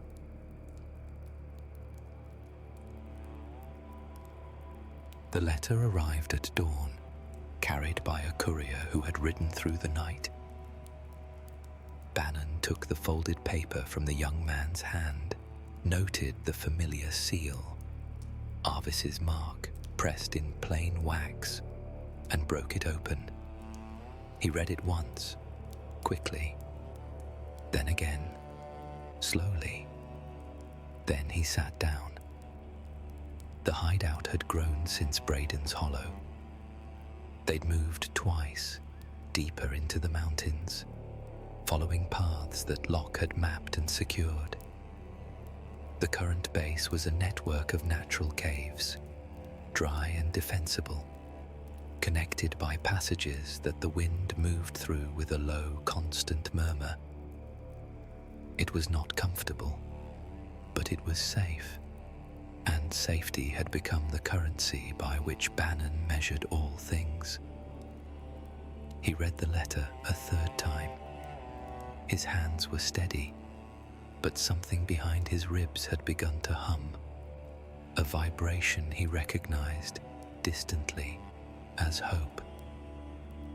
A girl has appeared in Nash. Green hair, wielding magic, real magic. She arrived with 2 Imperial soldiers in magitek armor, apparently on a mission to investigate the Esper frozen in the mines. Something went wrong. The soldiers are dead or fled. The girl survived, but she has no memory, save one thing: her name, Terror. Bannon closed his eyes. Behind them, as vivid as the day it had happened, he saw the burning streets of Miranda. He saw the green hair. He saw the crown with its pulsing crystal, the empty face beneath it. And he saw the wave of destruction. He had never forgotten that image. It had lived in him for months, not as a nightmare, but as a question, a possibility, if that power could be turned against the Empire. He opened his eyes. He needed Locke. He found him in the eastern passage, sitting on a flat stone near the mouth of the cave. Locke was cleaning a knife, a small practical blade, well maintained. He looked up as Bannon approached. "You've got that look," Locke noticed. "The one that means something's happened." Bannon sat down across from him. Outside, the mountains rose in layered blues and greys, and the sky was the pale, washed color of early autumn. "I have a mission," Bannon began. "But before I tell you what it is, I need to ask you something." Locke set the knife down. His expression shifted, not to wariness, but to a quiet, focused attention. "If something happens to me," Bannon continued, "I want you to lead the returners." The silence that followed was long enough for the wind to pass through the cave mouth and out again. Locke stared at him. "I've thought about this carefully. You have the skills, the contacts, the instincts. People follow you, not because you ask them to, but because you make them believe that the next step is worth taking. That's rarer than you know." He paused. "I'm an old man with a talent for mending cuts. The returners need someone who can do more than that." Locke looked away, toward the mountains. Something moved across his face. That old, weathered thing that Bannon had glimpsed the first day they'd met. The wound that lived beneath the grin. "I'm not who you think I am," he said quietly. "Tell me." For a moment, Bannon thought he wouldn't. Locke's jaw tightened, and his hand moved unconsciously to his chest, as though pressing against something hidden there. A memory, perhaps, or a weight he carried close to his heart. "There was a woman," he breathed. "Her name was Rachel." He spoke slowly, haltingly, in the way of someone unfolding a thing that had been kept tightly bound for a long time. He told Bannon about Rachel, about loving her, about failing her, about the injuries she sustained trying to save him. The details were spare and offered reluctantly, but the shape of the story was clear. A loss that had defined him. A guilt that had burrowed into the foundation of who he is. "That's why I do this," Locke said. "The rescues, the missions, the running toward danger instead of away from it. It's not heroism, Bannon. It's penance. I keep trying to save people because I couldn't save her." The wind moved through the passage. Bannon listened to it, and to the silence that followed Locke's words, letting both settle before he spoke. I understand, he said gently, and I'm not asking you to be free of that. I'm asking you to carry it forward into something that matters. He reached into his coat and drew out Arvis's letter. A girl has appeared in Nash. She has green hair, wields magic, and she has no memory. She was the Empire's weapon. I've seen her power with my own eyes, Locke. In Miranda. It was the most terrible and extraordinary thing I've ever witnessed. If she's free of the Empire's control, if she can be reached, she could change everything. He held out the letter. Locke took it, read it. His eyes widened. Her name, Bannon said quietly, is Terra, and she needs someone to save her. Locke looked up from the letter. The old wound was still there, visible in the lines around his eyes, but something else had kindled alongside it, something fierce and determined. I'll go to Nash, he said firmly. Afterwards, we can talk about the future of the returners. Fair enough. Locke folded the letter carefully and tucked it inside his jacket. I'm not a leader. Neither was I, Bannon replied. Locke nodded. He crossed the cave in 3 quick strides, paused at the mouth to look back once, and then he was gone. Out into the bright, cold morning, moving fast and sure along the mountain path, headed north. Bannon sat for a while longer in the quiet. The dust motes turned in the light. The wind murmured through the stone. And for the first time in a long time, the old healer allowed himself to believe that the world might still be capable of turning towards something better.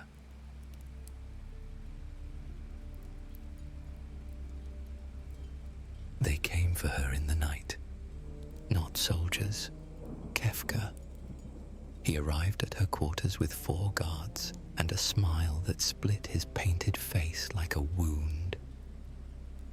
Celes knew before he spoke a single word that the cage had finally closed. General Chair, he said, and the title dripped from his lips like something spoiled. You've been very busy. The charges were precise, elaborate, and almost entirely fabricated. Kefka laid them out with the relish of a performer delivering a monologue he'd rehearsed many times. Terra had been sent to Narshe on a routine mission, crown intact, obedient as ever. But something had gone wrong. The crown had failed. Terra had broken free. The soldiers accompanying her were dead, and the mission was in ruins. And the crown, Kefka explained, leaning close enough that Celes could see the cracked edges of his face paint, had been tampered with, replaced, in fact. A forgery, clever, convincing, but ultimately flawed. The real crown's crystal had a specific resonance, and the one recovered from Narshe did not match. Someone had swapped it before the mission. Someone with access to the girl. Someone who had been seen not so long ago, showing keen interest in Terra's crown.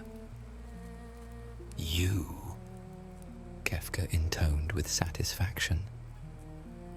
That's a lie, Celes said. Is it? The evidence says otherwise, and evidence is such a stubborn thing. The hearing was brief. Gestal presided from his throne with the distant patience of a man who had already made his decision and was merely observing the formalities. Sid spoke in Celes's defense, carefully, precisely, laying out the technical impossibility of the forgery Kefka described, the lack of opportunity, the absence of motive. Leo stood beside him and added his voice, steady and measured, testifying to Celes's loyalty, her service record, her character. It didn't matter. The evidence, documents, testimony from guards whose accounts were suspiciously uniform, was overwhelming in volume, if not in truth. Gestal listened to Sid and Leo with the same placid attention he would give to a chocobo, before delivering his verdict in a voice that carried no emotion at all. Imprisonment, pending execution. Sid's face went grey. Leo's hand curled into a fist at his side. They both looked at Celes as the guards took her arms, and in their eyes she saw the same helpless recognition. They knew she was innocent. They all knew. And it changed. Nothing.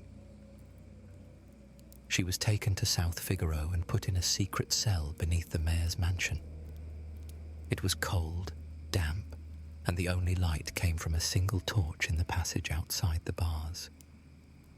The guards locked the door and left, and for a few minutes there was silence. Then the footsteps returned.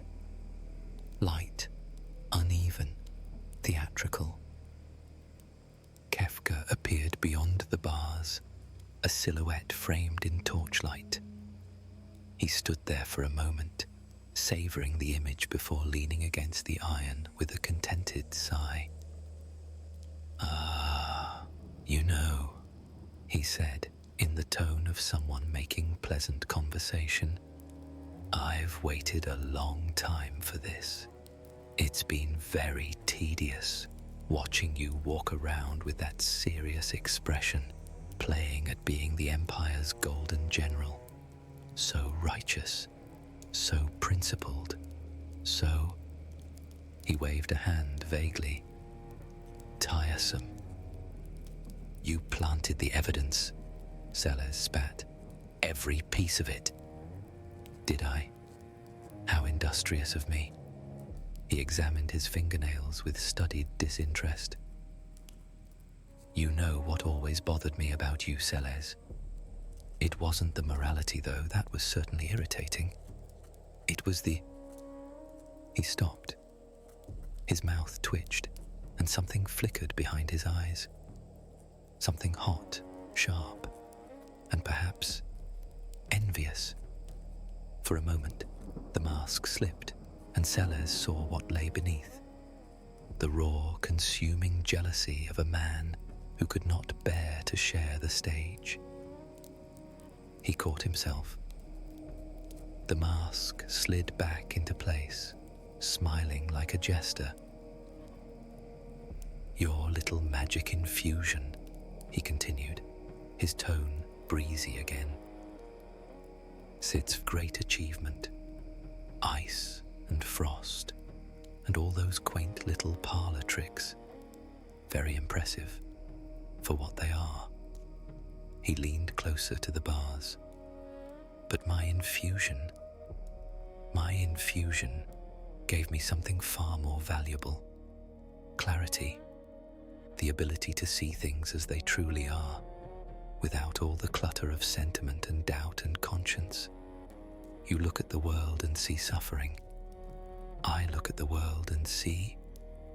He paused, and his smile widened into something vast and empty.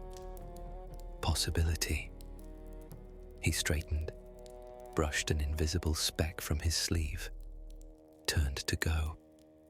"No one is coming for you, Celes," he said over his shoulder, the words soft and final. "Leo can't help you. Sid can't help you. The Emperor has spoken. You're going to stay in this cell, and when the time comes, you're going to die. And nobody can stop that from happening now." His footsteps faded down the corridor. The torch guttered and she was alone.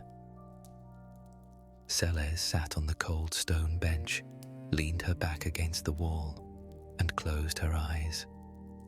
She thought about the ashes of Miranda, about Sid's gentle warning, and Leo's steady hand on her arm.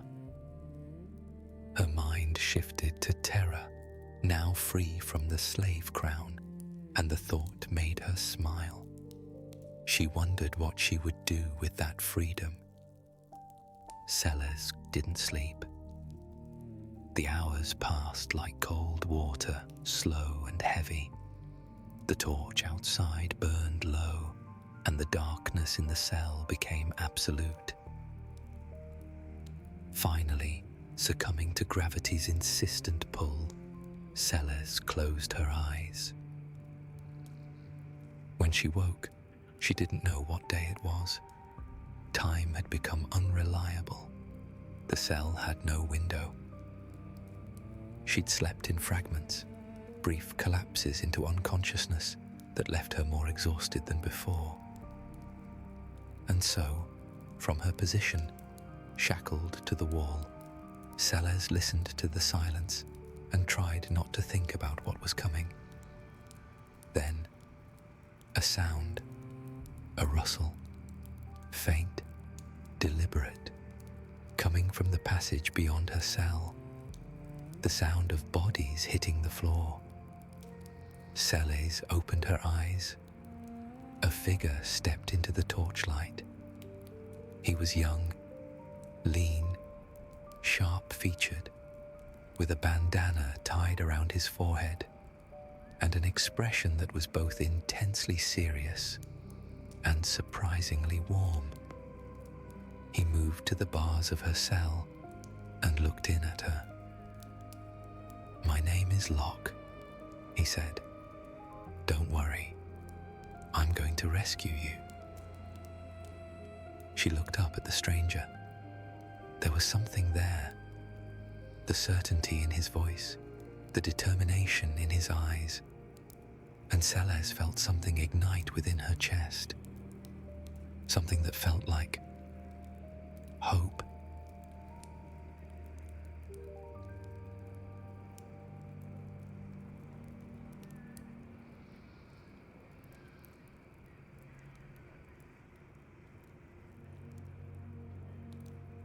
Chapter 1.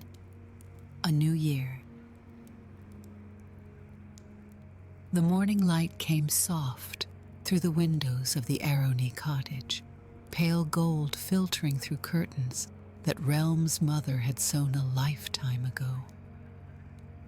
Spring had found Thamasa again, as it always did, pushing tender green shoots through soil that had once known only ash and ruin. It had been nearly 1 year since the sky had healed, 1 year since the mad god fell, 1 year since a man in black had pushed her from the path of falling stone before vanishing beneath the rubble. Relm sat at the kitchen table, a cup of tea cooling between her hands. She would be 13 in 2 months, though some days she felt much older. Her golden locks had grown past her shoulders now, and she often tied them back with a ribbon. Across from her, Strago stirred honey into his own cup, the spoon clinking gently against ceramic. At her feet, Interceptor lay curled on a threadbare rug. The Doberman's muzzle had gone gray in the years since his master's death, and he moved with the careful slowness of an old dog guarding his remaining days. He had not left Relm's side since they descended from Kefka's crumbling tower. She did not know why. She had never thought to question it. "The festival committee came by yesterday," Relm said, "while you were at the archives." Strago looked up from his tea. "Oh?" "They want me to paint something for the memorial." She turned the cup slowly in her hands. "A mural, something to honor the heroes who fought against Kefka. That's quite an honor, Strago said carefully. You've thought about what you'll paint? I have. She met her grandfather's eyes across the table. They were kind eyes, she had always known, but there were secrets behind them. There had always been secrets. I want to paint Shadow. The name settled into the kitchen like a held breath. Beneath the table, Interceptor lifted his head. Strago set down his spoon. Shadow, he repeated, and the word carried more weight than 2 syllables should hold. He saved my life, twice. Relm's voice remained steady, though something tightened in her chest. Once from the fire here in Tamasa, and once in the tower at the end. He pushed me out of the way when the ceiling came down. She paused. He didn't have to do that. He could have run. No, Strago said quietly. I don't suppose he could have. What do you mean? Nothing, child. He lifted his cup and took a long sip. Only that Shadow was a complicated man, more complicated than most knew. Relm leaned forward. Then tell me about him. You spoke with him when he was here, didn't you? Before the fire, before we all went to the Esper caves. You must know something. Strago was quiet for a long moment. Through the window, a songbird called from the cherry tree in the yard, its voice thin and sweet. He was brave, her grandfather said at last. Braver than his reputation suggested.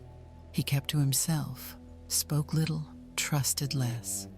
But when the moment came, he did what needed to be done. That's more than can be said for many men who wear their virtue on their sleeves. But who was he before he became Shadow?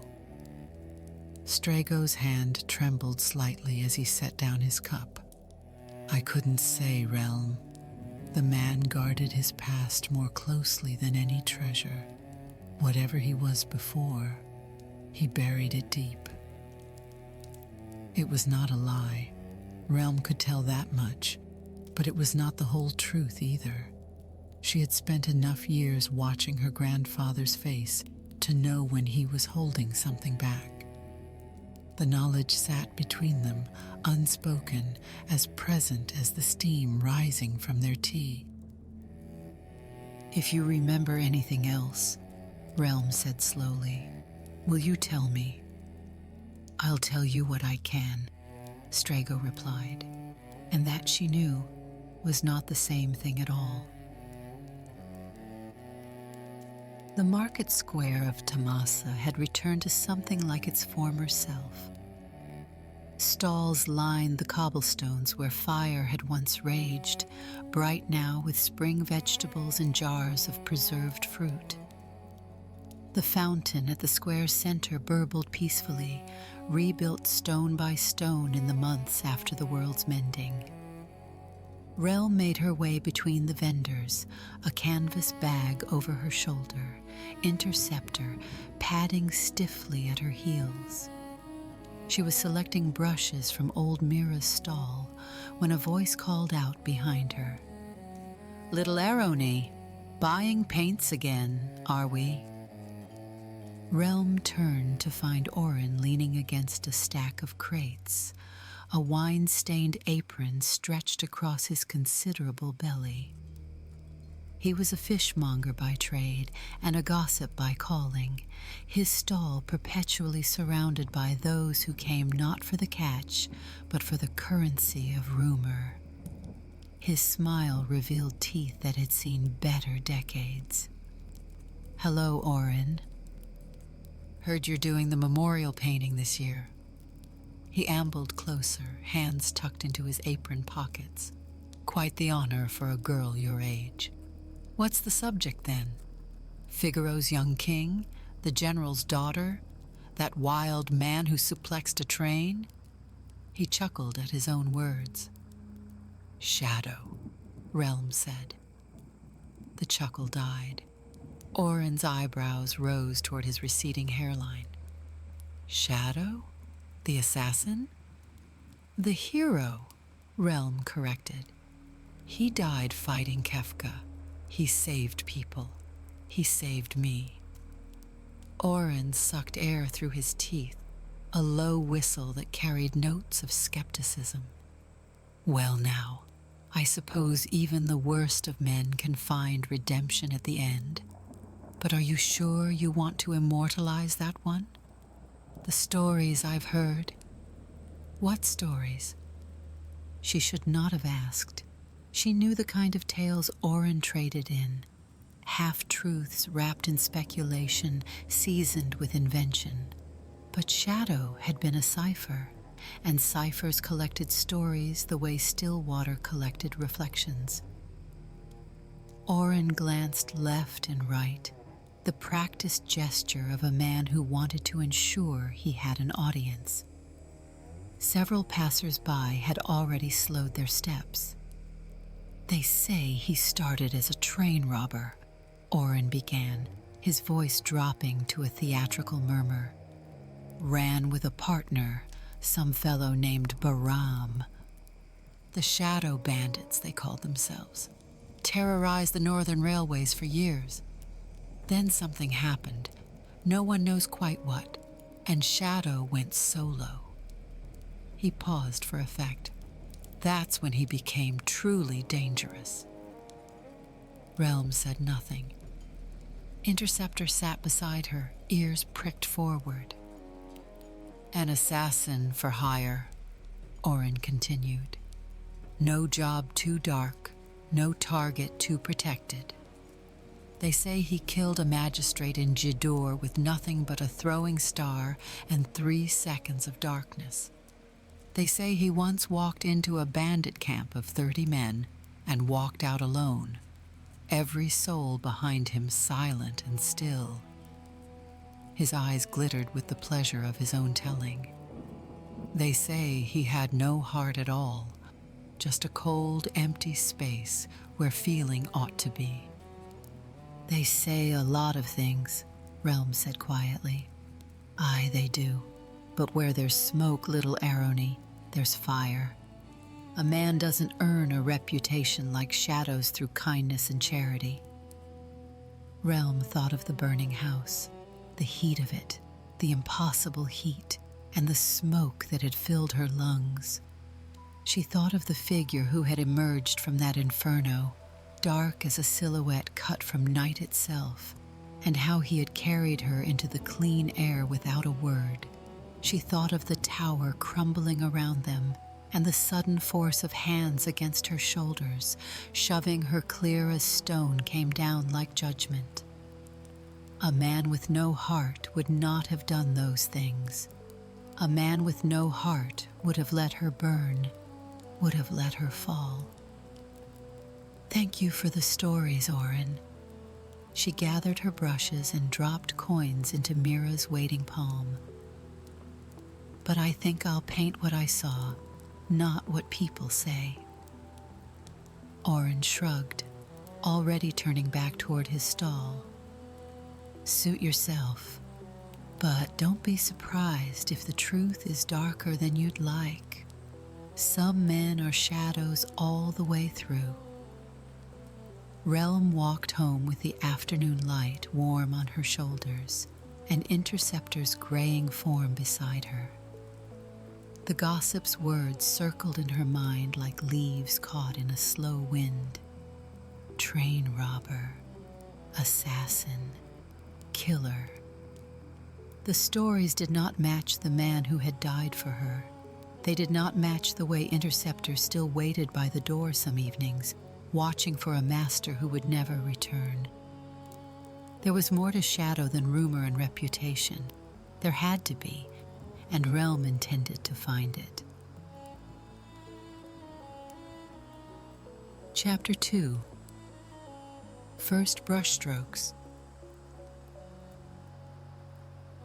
The canvas waited in the old barn behind the cottage, stretched across a wooden frame that Strago had helped her build. It measured 8 feet wide and 6 feet tall, large enough to capture a life, Relm hoped, though she was beginning to wonder if any canvas could truly hold something so vast as a man's soul. She had cleared a space among the dusty hay bales and rusted farm tools, positioning the frame where the afternoon light fell cleanest through the high windows. Her paints were arranged on a makeshift table, jars of pigment she had ground herself, oils pressed from nuts and seeds, brushes ranging from fine as a single hair to broad as her palm. Interceptor had followed her out, as he always did. He settled onto a folded blanket she had placed in the corner for him, his dark eyes watching her with patient attention. "Well," Relm said softly, addressing both the dog and the empty canvas, "I suppose we should begin." But where? Shadow's life stretched like a road through fog, its turnings hidden, its origins lost. She knew only fragments, the rumors Oren had shared, the careful half-truths from Strago, the brief months she had traveled alongside the man himself. He had been quiet then, speaking rarely and never of himself. She remembered the way he would sit apart from the others at camp, his back to a tree or a wall, always watching. She remembered the dog at his side, younger then, fierce and loyal, and she remembered the fire. Relm closed her eyes. The memory rose like smoke, curling through the years that separated her from that night. She had been 10 years old. The flames had come without warning, racing through the eastern quarter of Tamasa in the wake of the Esper's rampage. She had been in old Guildenstern's house when the first tongue of fire licked through the window. Within moments, the room had become an oven. She had crawled on hands and knees, the floorboards hot beneath her palms. She remembered the sound of timber groaning, the crack of beams giving way overhead. The smoke had filled her lungs until each breath became a blade. She had called for help, but her voice had been swallowed by the roar of flames. And then, stillness. Not silence, for the fire still raged around her, but a stillness in her heart, a sudden cessation of panic, as though some unseen hand had reached into her chest and steadied her racing pulse.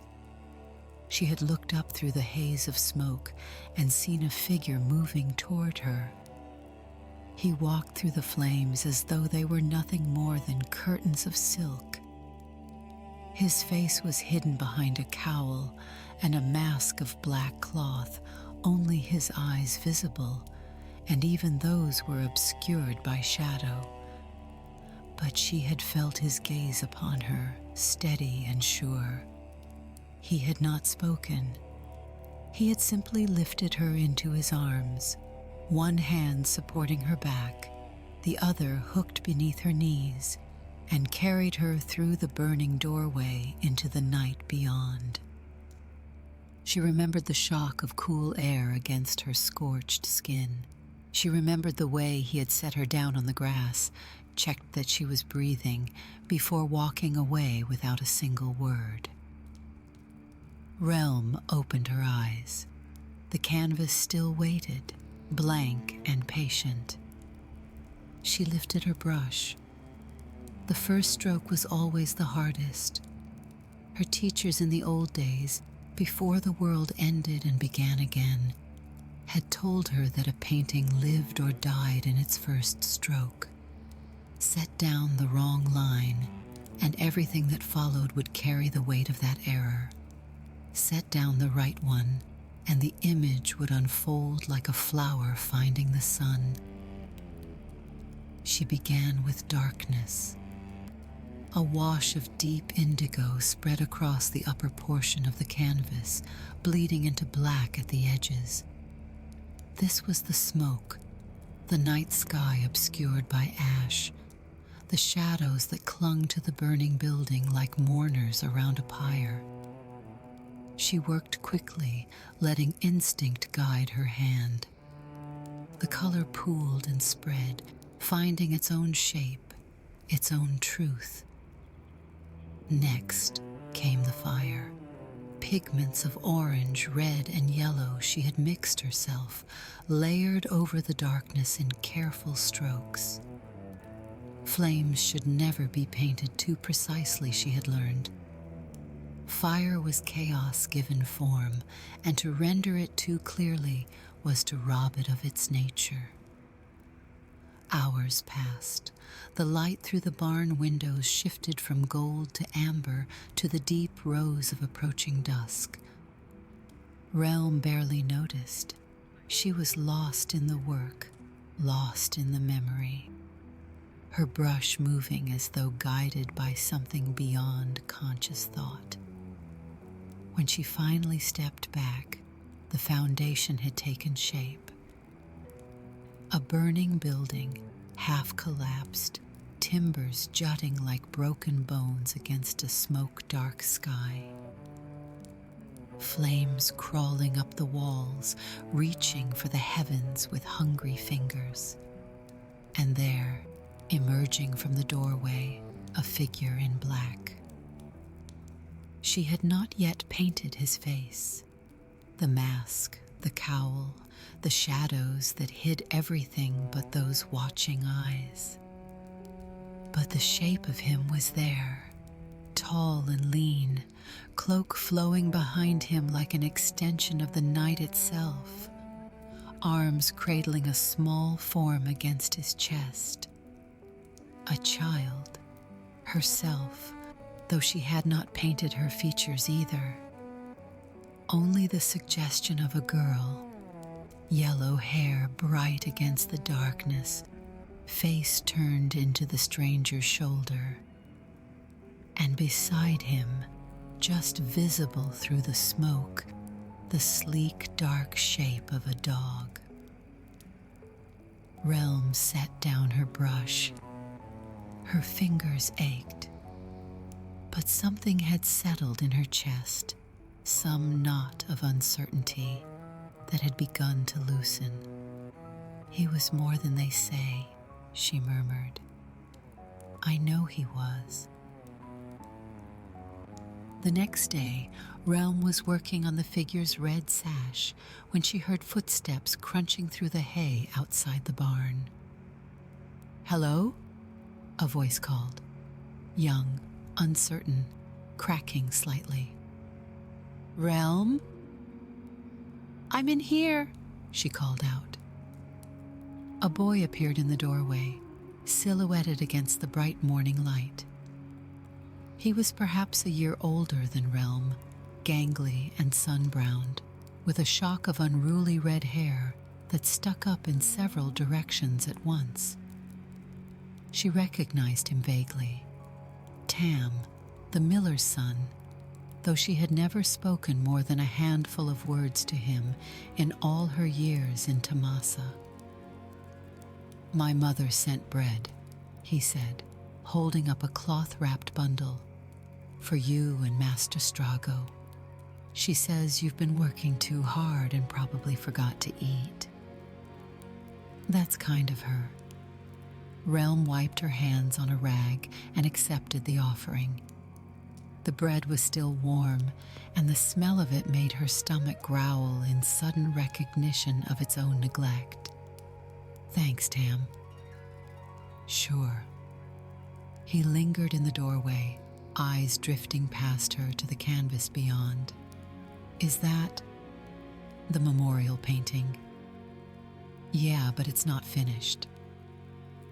Tam stepped closer. His gaze traveled over the flames, the smoke, the dark figure emerging from the destruction.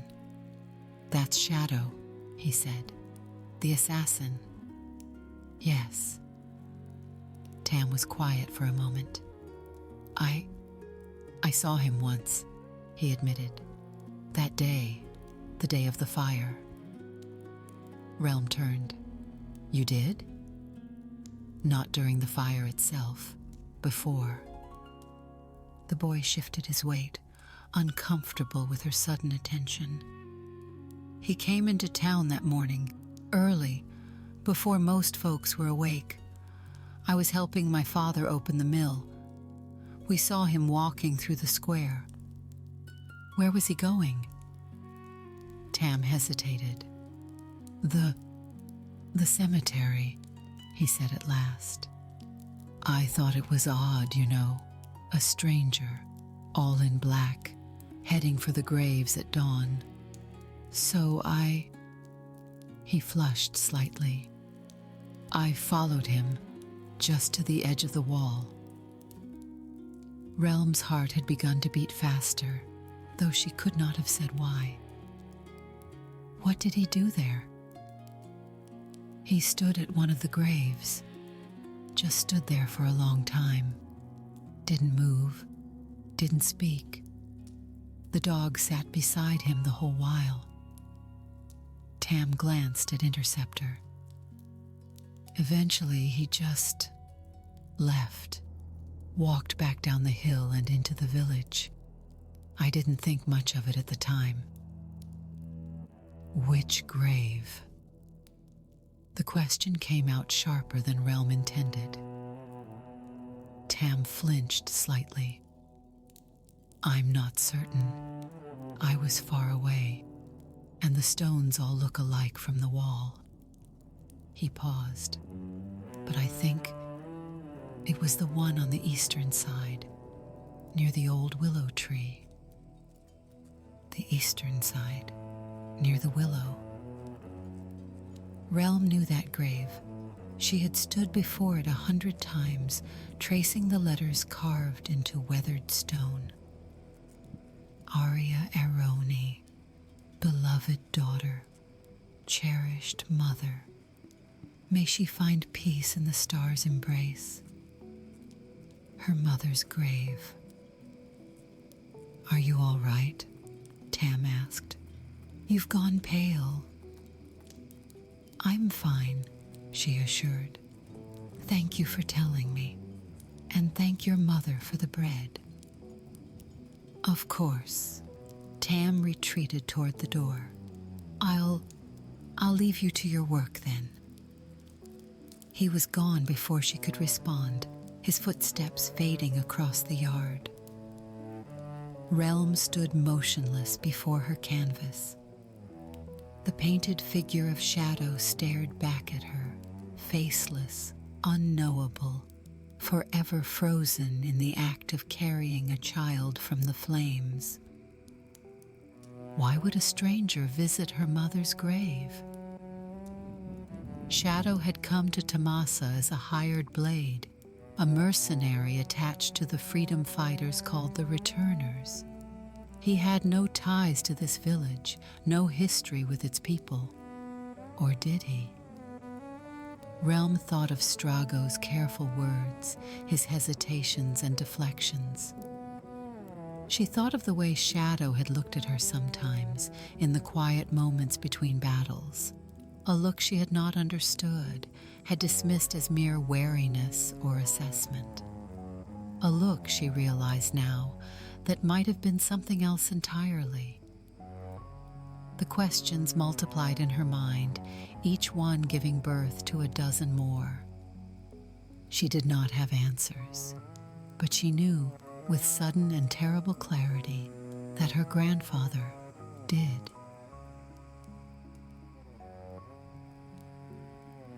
Chapter 3.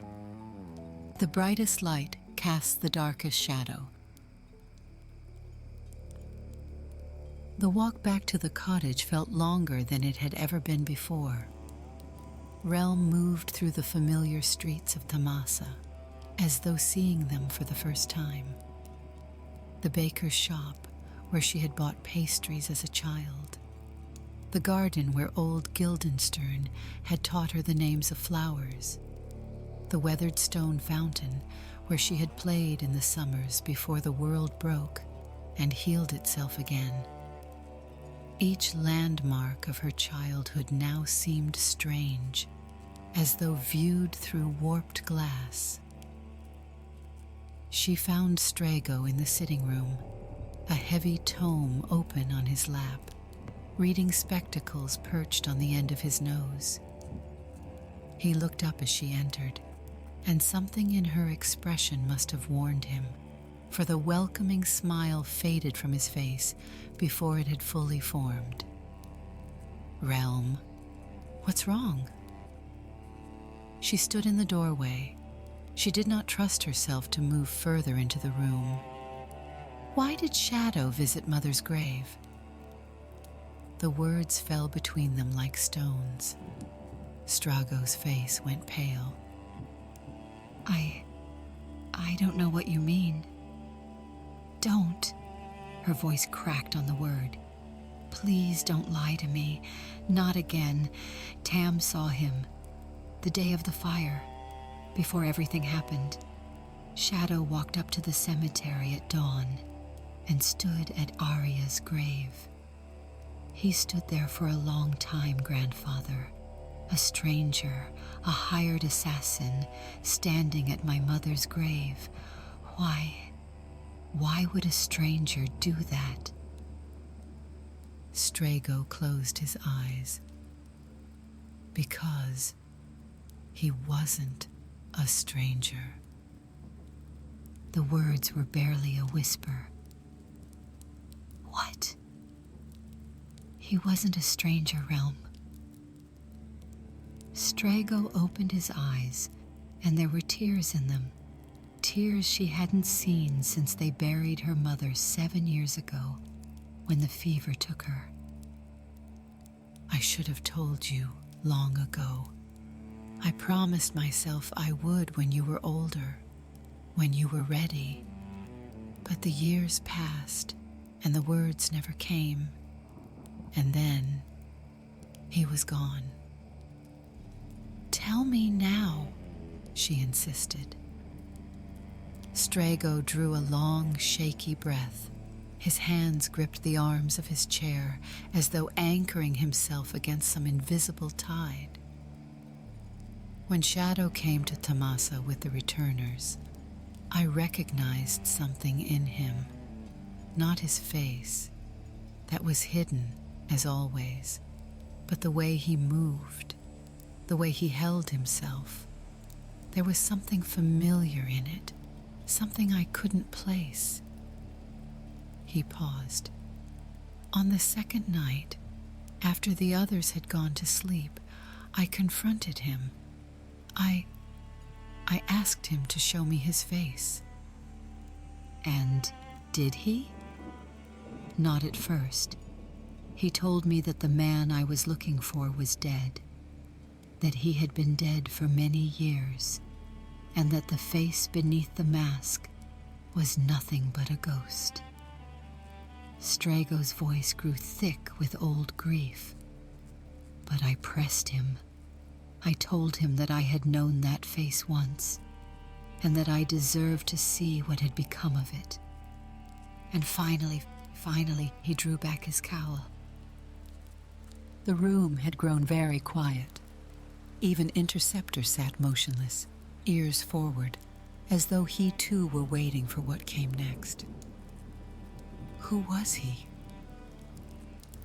Strago met her eyes. In his gaze, she saw sorrow beyond measure and a terrible, crushing guilt. His name was Clyde Arrowny. The tears spilled over, tracing lines down his weathered cheeks. He was your father. For a long moment, the words refused to make sense. They hung in the air, strange and foreign. No. The denial came automatically, instinctively, a shield against something too vast to comprehend. No, that's not. My father left. He abandoned us. He did leave, but not because he didn't love you. Then why? The question tore from her throat, raw and ragged. Why did he leave? Why did he never come back? Why did he let me believe? Her voice broke. I thought he was a stranger.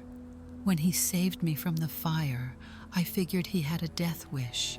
And in the tower, when he pushed me clear, when the stones came down, she couldn't finish. The memory rose unbidden.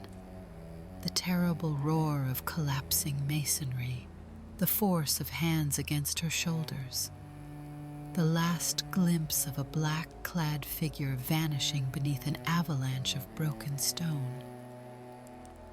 He died for me, she whispered. He died saving me, and I didn't even know who he was. He knew. Strago's voice was gentle. He knew who you were, Relm, and I believe that saving you was the one thing he had left to give. Anger flared, sudden and hot as the fire that had nearly claimed her life. You should have told me, she shouted. All those years, all those questions about my father, and you just let me wonder. You let me invent stories about a man who didn't care enough to stay. And all along you knew. I was trying to protect you. From what? From the truth?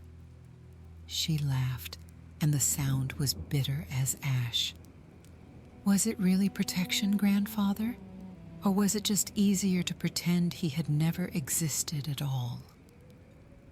Strago flinched as though she had struck him. There is more to the story, he said quietly. More than I have ever told you.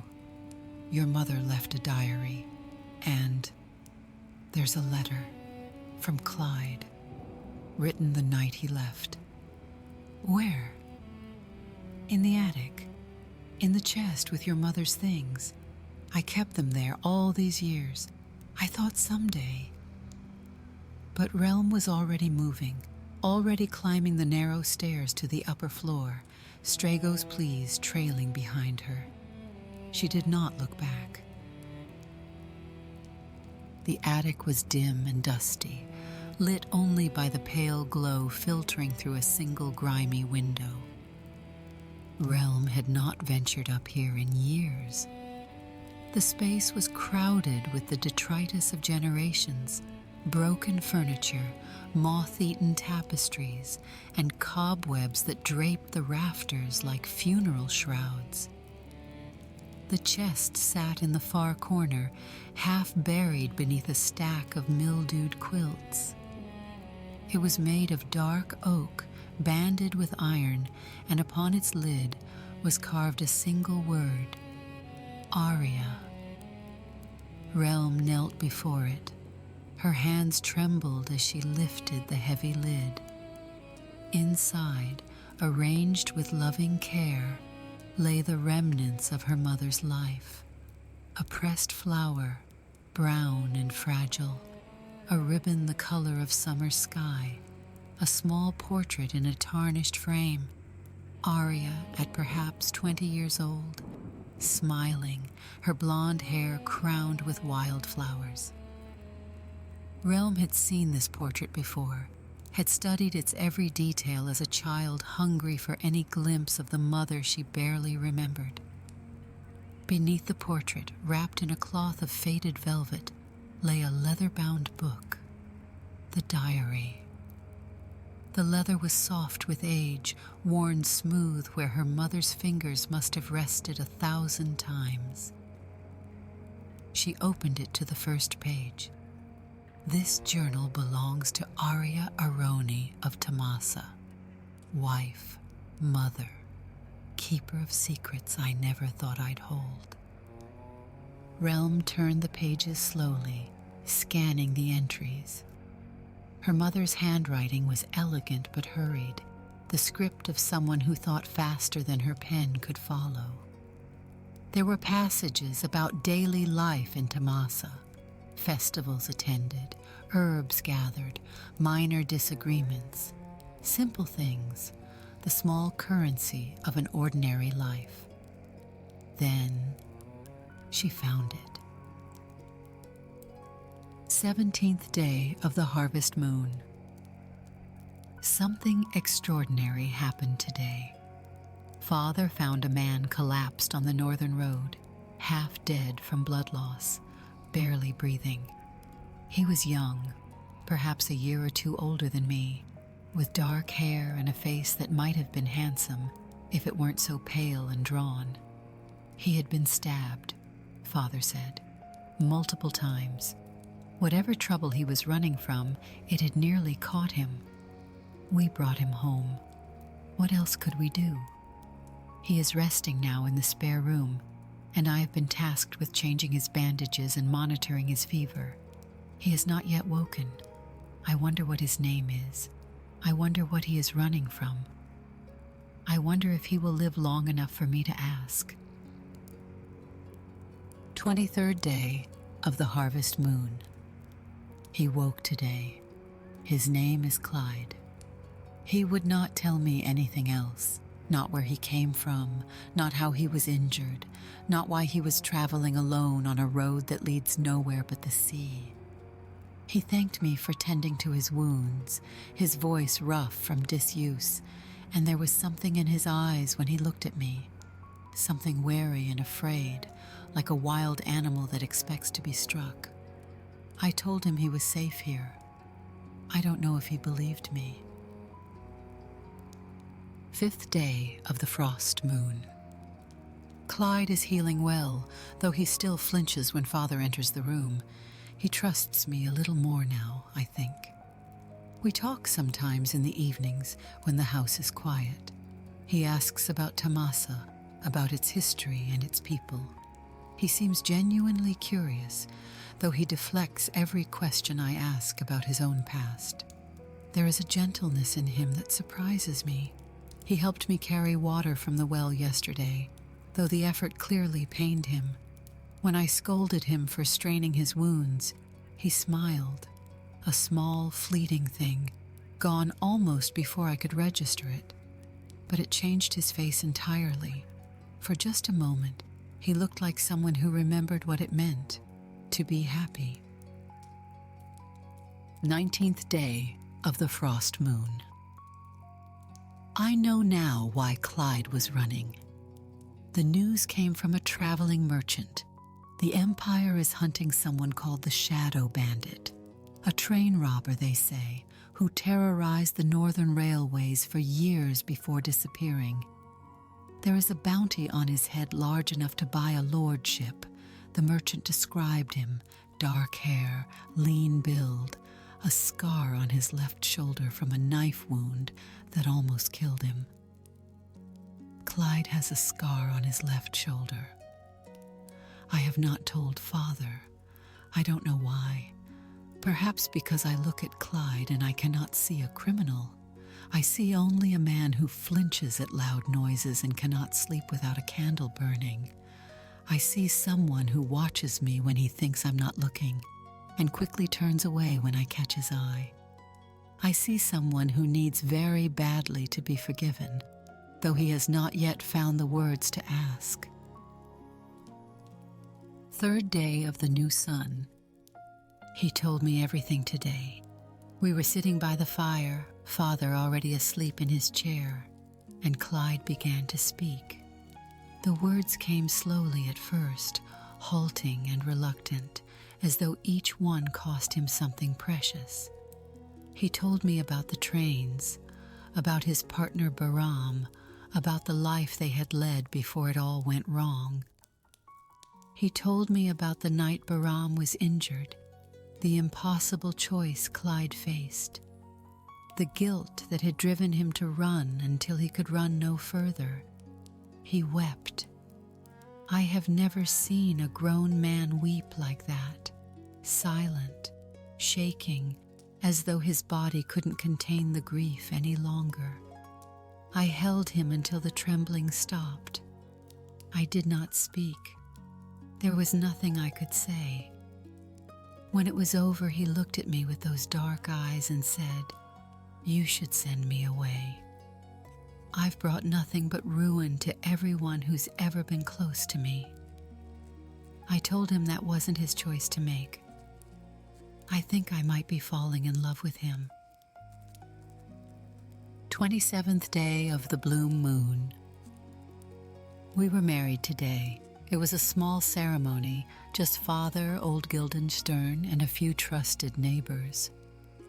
Clyde insisted on keeping it quiet, for my protection, he said, though I suspect he also feared that speaking the vows aloud might somehow jinx the fragile happiness we have found. He is superstitious in strange ways, my husband. He will not sleep with his back to a door. He keeps a knife beneath his pillow. He still wakes sometimes in the dark, gasping, reaching for threats that exist only in his memory. But he is mine now, and I am his. And whatever shadows follow him, we will face them together. 8th day of the harvest moon, 2 years later. Relm took her first steps today. Clyde caught her when she stumbled. He lifted her into his arms and swung her around until she shrieked with laughter, and I watched them from the doorway with my heart so full I thought it might burst. She has his eyes, my daughter, dark and watchful and full of secret depths, but her smile is mine. When she smiles, it is like watching the sun rise. He is a good father, better than he believes himself capable of being. He sings to her at night, old songs from somewhere far away, in a language I don't recognize. He bought her a dog, a black hound that follows him everywhere. He tells her stories of heroes and monsters, of brave knights and clever princesses. And when she asks about the monsters under her bed, he tells her that no monster would dare come near, not while he is watching. The shadows still find him sometimes. He still wakes in the night, still flinches at unexpected sounds, still carries that weight of guilt that I cannot lift, no matter how hard I try. But he is here. He is ours. I thought I knew what happiness was. I was wrong. This ordinary life, this small cottage, this man who loves me despite everything he has done and everything he fears, this is happiness. This is more than I ever dared to dream. There were more entries, but Relm could not read them. Her vision had blurred with tears, and her hands were shaking too badly to hold the book steady. She set it down gently, reverently, as though it were a holy relic. Her mother's voice echoed in her mind, her father's face, not the mask of shadow, but the face of a man named Clyde, who had wept in her mother's arms, still eluded her. He had loved them, and yet he had left anyway. Why? Interceptor climbed the stairs leading to the attic. The old dog padded across the dusty floor, his claws clicking softly on the wooden boards, and stopped before a small cabinet wedged between two broken chairs. He looked back at her, then pawed at the cabinet's door. "What is it, boy?" Another paw at the door, a soft whine. Relm rose on unsteady legs and crossed to where the dog waited. The cabinet was old, its wood warped by time and moisture, but it opened easily enough. And there, tucked behind a bundle of old letters, a single envelope.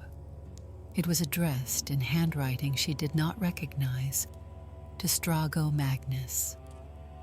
In the corner, where a return address might have been, there was only a name, Clyde. Her heart clenched. She lifted the envelope with trembling fingers, noting the broken seal, the creases that suggested it had been read many times, and then carefully refolded. Inside was a single sheet of paper covered in cramped, urgent script. Strago, by the time you read this, I will be gone. I know you will hate me for what I'm about to do. I hate myself for it, but I have no other choice, and I pray that someday you will understand, even if you cannot forgive. 2 men came to Tomasa tonight, Imperial bounty hunters, tracking rumors of a train robber who vanished into the south years ago. They found me at my home. They knew my face, even after all this time. They had been searching for years, and they weren't interested in bringing me back alive. The fight was brief. I am not the man I once was. The years of peace have dulled my edge, and I am glad of it. But old instincts die hard, and when they drew their blades, I drew mine. I killed one of them in seconds. The other lunged, but not towards me. Arya was standing in front of Relm's crib, a kitchen knife in her hand, blood running down her arm where he had cut her. She was screaming at him to stay back, putting herself between him and our daughter, knowing he would kill her to claim leverage in the fight. I killed him before he had the chance. The next thing I knew, Arya was in my arms, and there was blood everywhere. The healer says Arya will live, but she will carry the scar for the rest of her days. A scar that is my fault. A scar she earned because she loved me, because I was too selfish to leave when I should have. I cannot stay. I know that now. As long as I am here, they will keep coming. The bounty will never expire. The Empire does not forget, and it does not forgive. If I stay, more hunters will find me, and next time, Arya might not survive. Next time, Relm might be the one standing between a killer and his mark. I will not let that happen. I am leaving tonight. I will draw the hunters away, lead them on a chase that ends far from Tomasa, far from everyone I love. Perhaps I will die. Perhaps that would be best. But whatever happens, I will not bring this darkness to your doorstep again. Tell Arya I love her. Tell her I'm sorry. Tell her that the years we shared were the best I've ever known. Tell Relm. Tell her that her father loved her. Tell her that I would have stayed if I could. Let her know that I will think of her every moment until my last breath. Take care of them, Strago. They are all that matters now. They are the only light I have left in this world, and I am trusting you to keep it burning when I am gone. I'm sorry. Signed, Clyde Arrowny.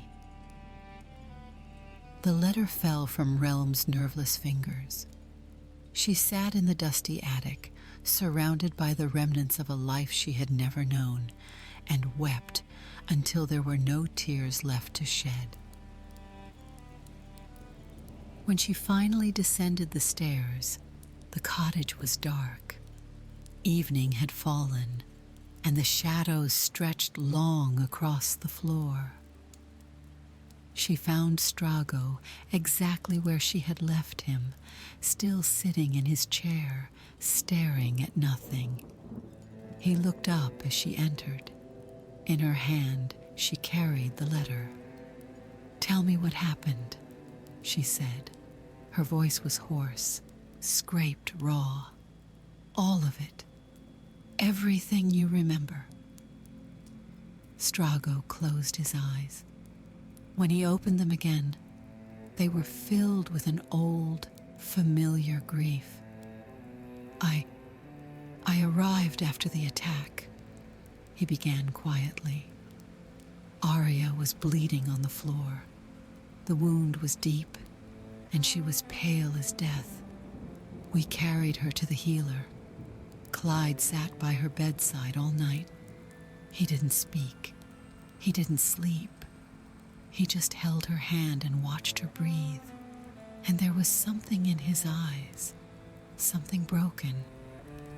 He came to me after Arya finally fell asleep. He gave me the letter and asked me to read it after he was gone. He said, Strago's voice dropped to a whisper. He said that he had brought enough darkness into our lives. He said that leaving was the only way to keep you safe. Did he say goodbye? To me? The question hung in the air, fragile as glass. He stood by your crib for a long time. Strago's eyes glistened. You were asleep. He reached down and touched your hair, so gently, Relm, as though he were afraid you might shatter if he pressed too hard. And then he turned and walked out the door, Interceptor following him. Interceptor was here? With us? Clyde left him behind at first. He opened the door and slipped out alone, but the young pup wouldn't stay. He ran after his master, and no matter how many times Clyde ordered him back, he refused to obey. So they left together. Relm looked at the old dog lying by the fire. And where was I when he left? You woke when the door closed. You must have sensed something. You stood up in your crib and called out for him. Strago's voice was barely audible now, choked with decades-old grief. You called out Papa, but he didn't turn around. He just kept walking. And you cried, Relm. You cried, and there was nothing I could do to comfort you, because how do you explain to a 2-year-old that her father loves her too much to stay? The fire crackled softly in the silence that followed. Relm crossed the room and knelt beside Interceptor. She buried her face in his gray-flecked fur, and he turned his head to rest his muzzle on her shoulder. Outside, the stars emerged one by one, cold and distant and eternal, bearing silent witness to a grief that had waited nearly a decade to be spoken aloud. Chapter 4. In Memory of a Shadow. 2 days passed before Relm could bring herself to return to the barn.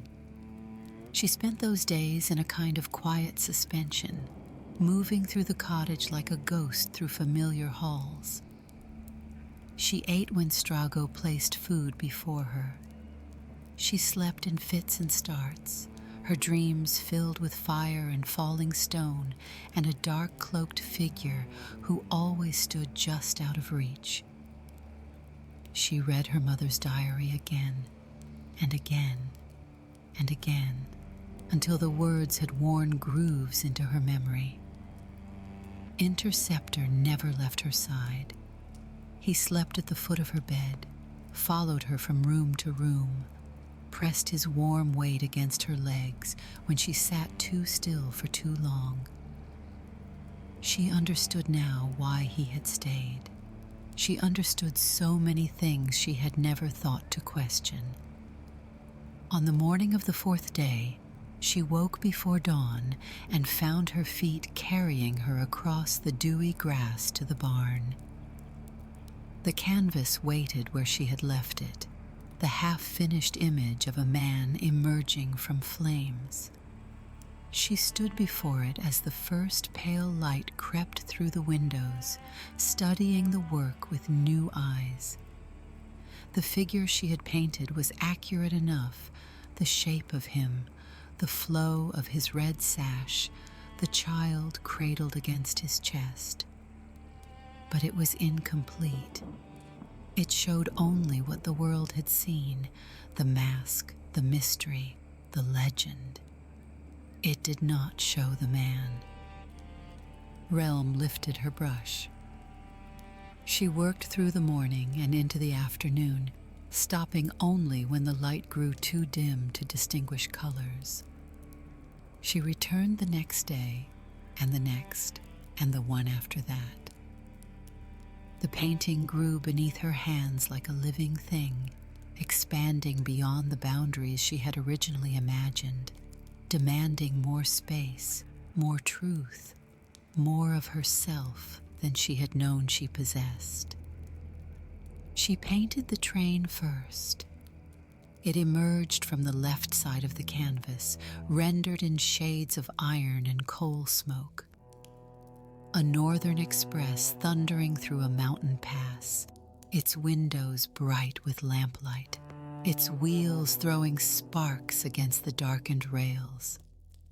And there, on the roof of the foremost car, two figures crouched against the wind, the shadow bandits in their prime. Brothers in all but blood, riding the edge of ruin with laughter on their lips. She did not paint what came after, the betrayal, the impossible choice, the guilt that had driven one man to flee while the other lay dying.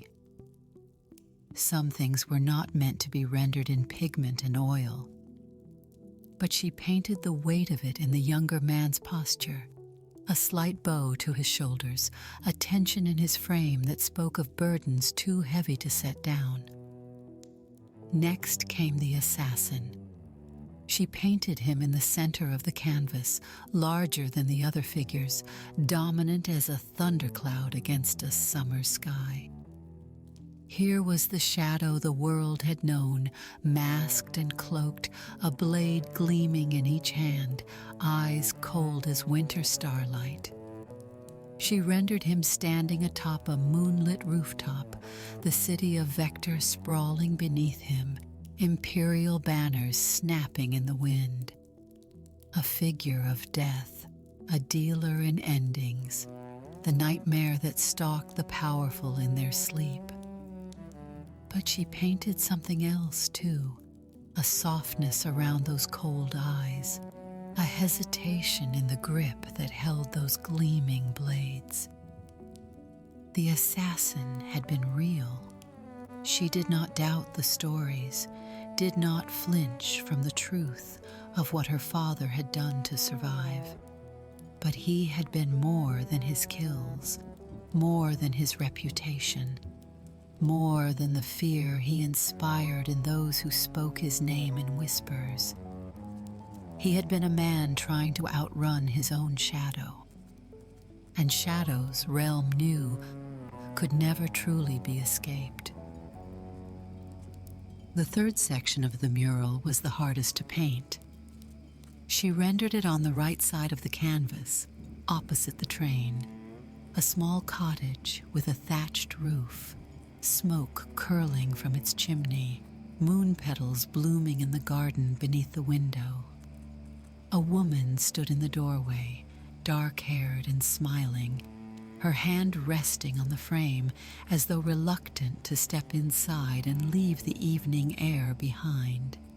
And there, seated on the porch steps, a man with no mask. She had never seen her father's face. No portrait existed, no sketch, no memory clear enough to guide her brush. But she painted him anyway, drawing on the shape of her own features, the color of her own eyes, the line of a jaw she saw every morning in the mirror's glass.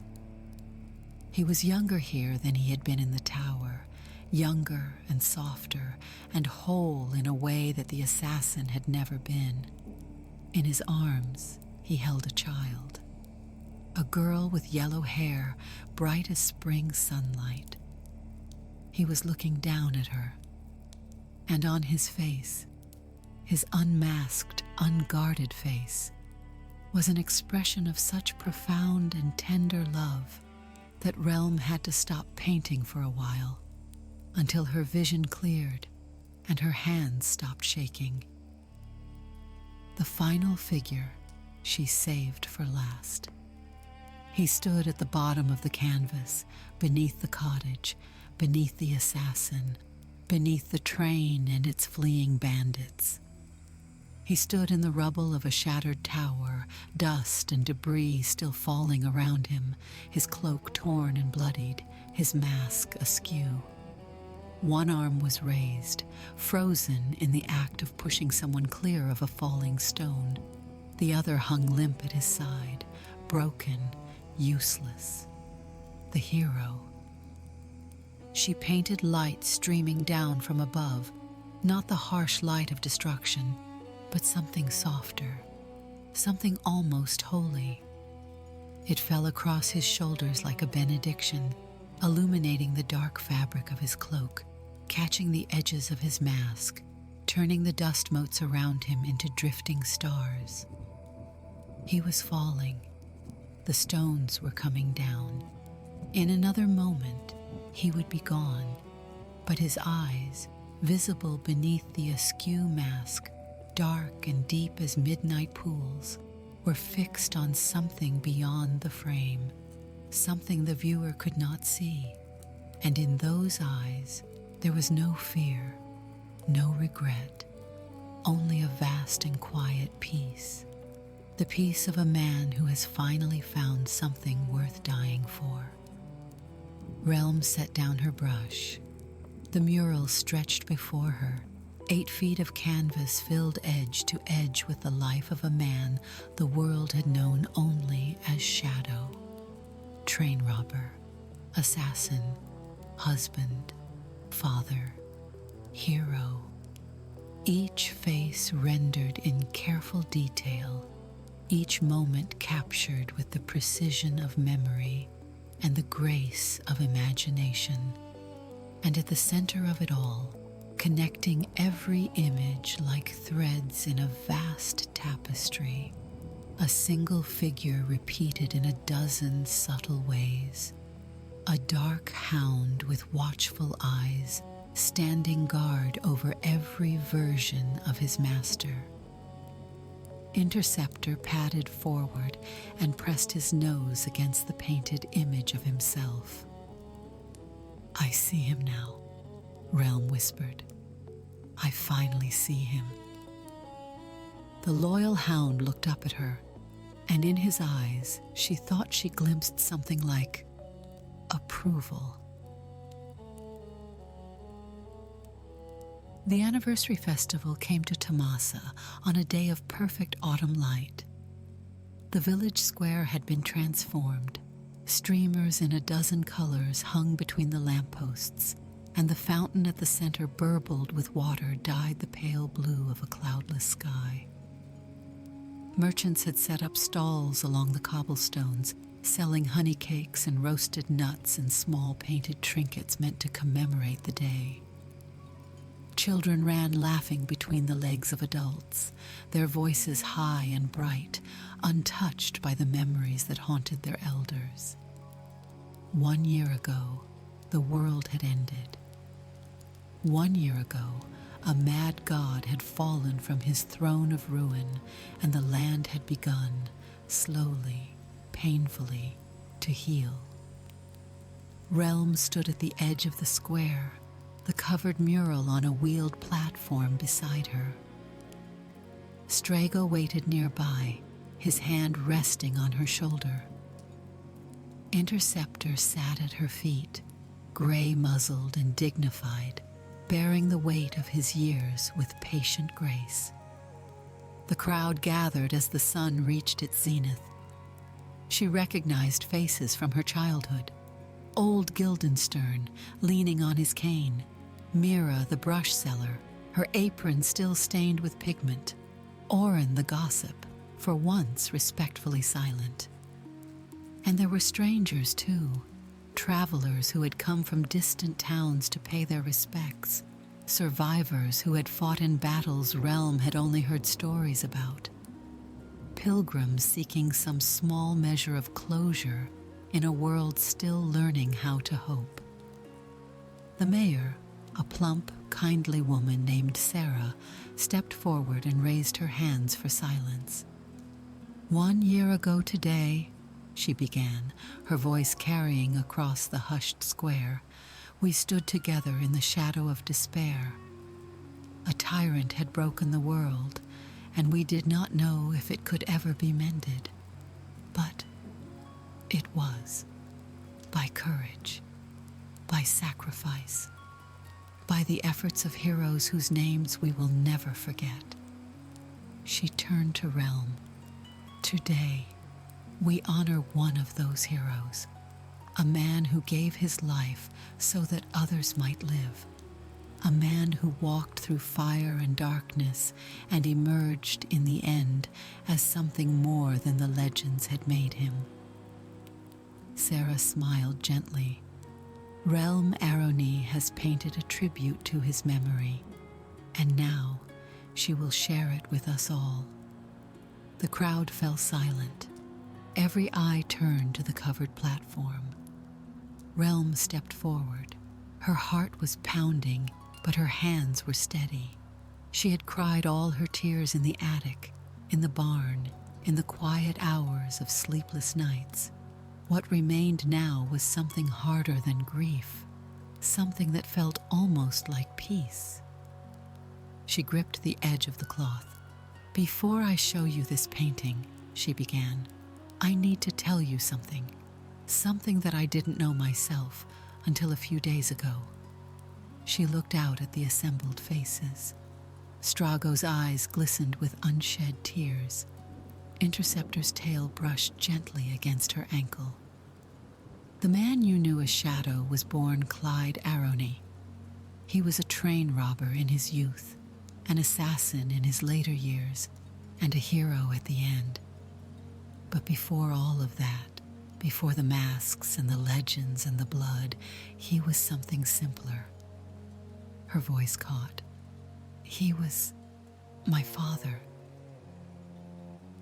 A murmur rippled through the crowd. He left when I was 2 years old, Relm continued.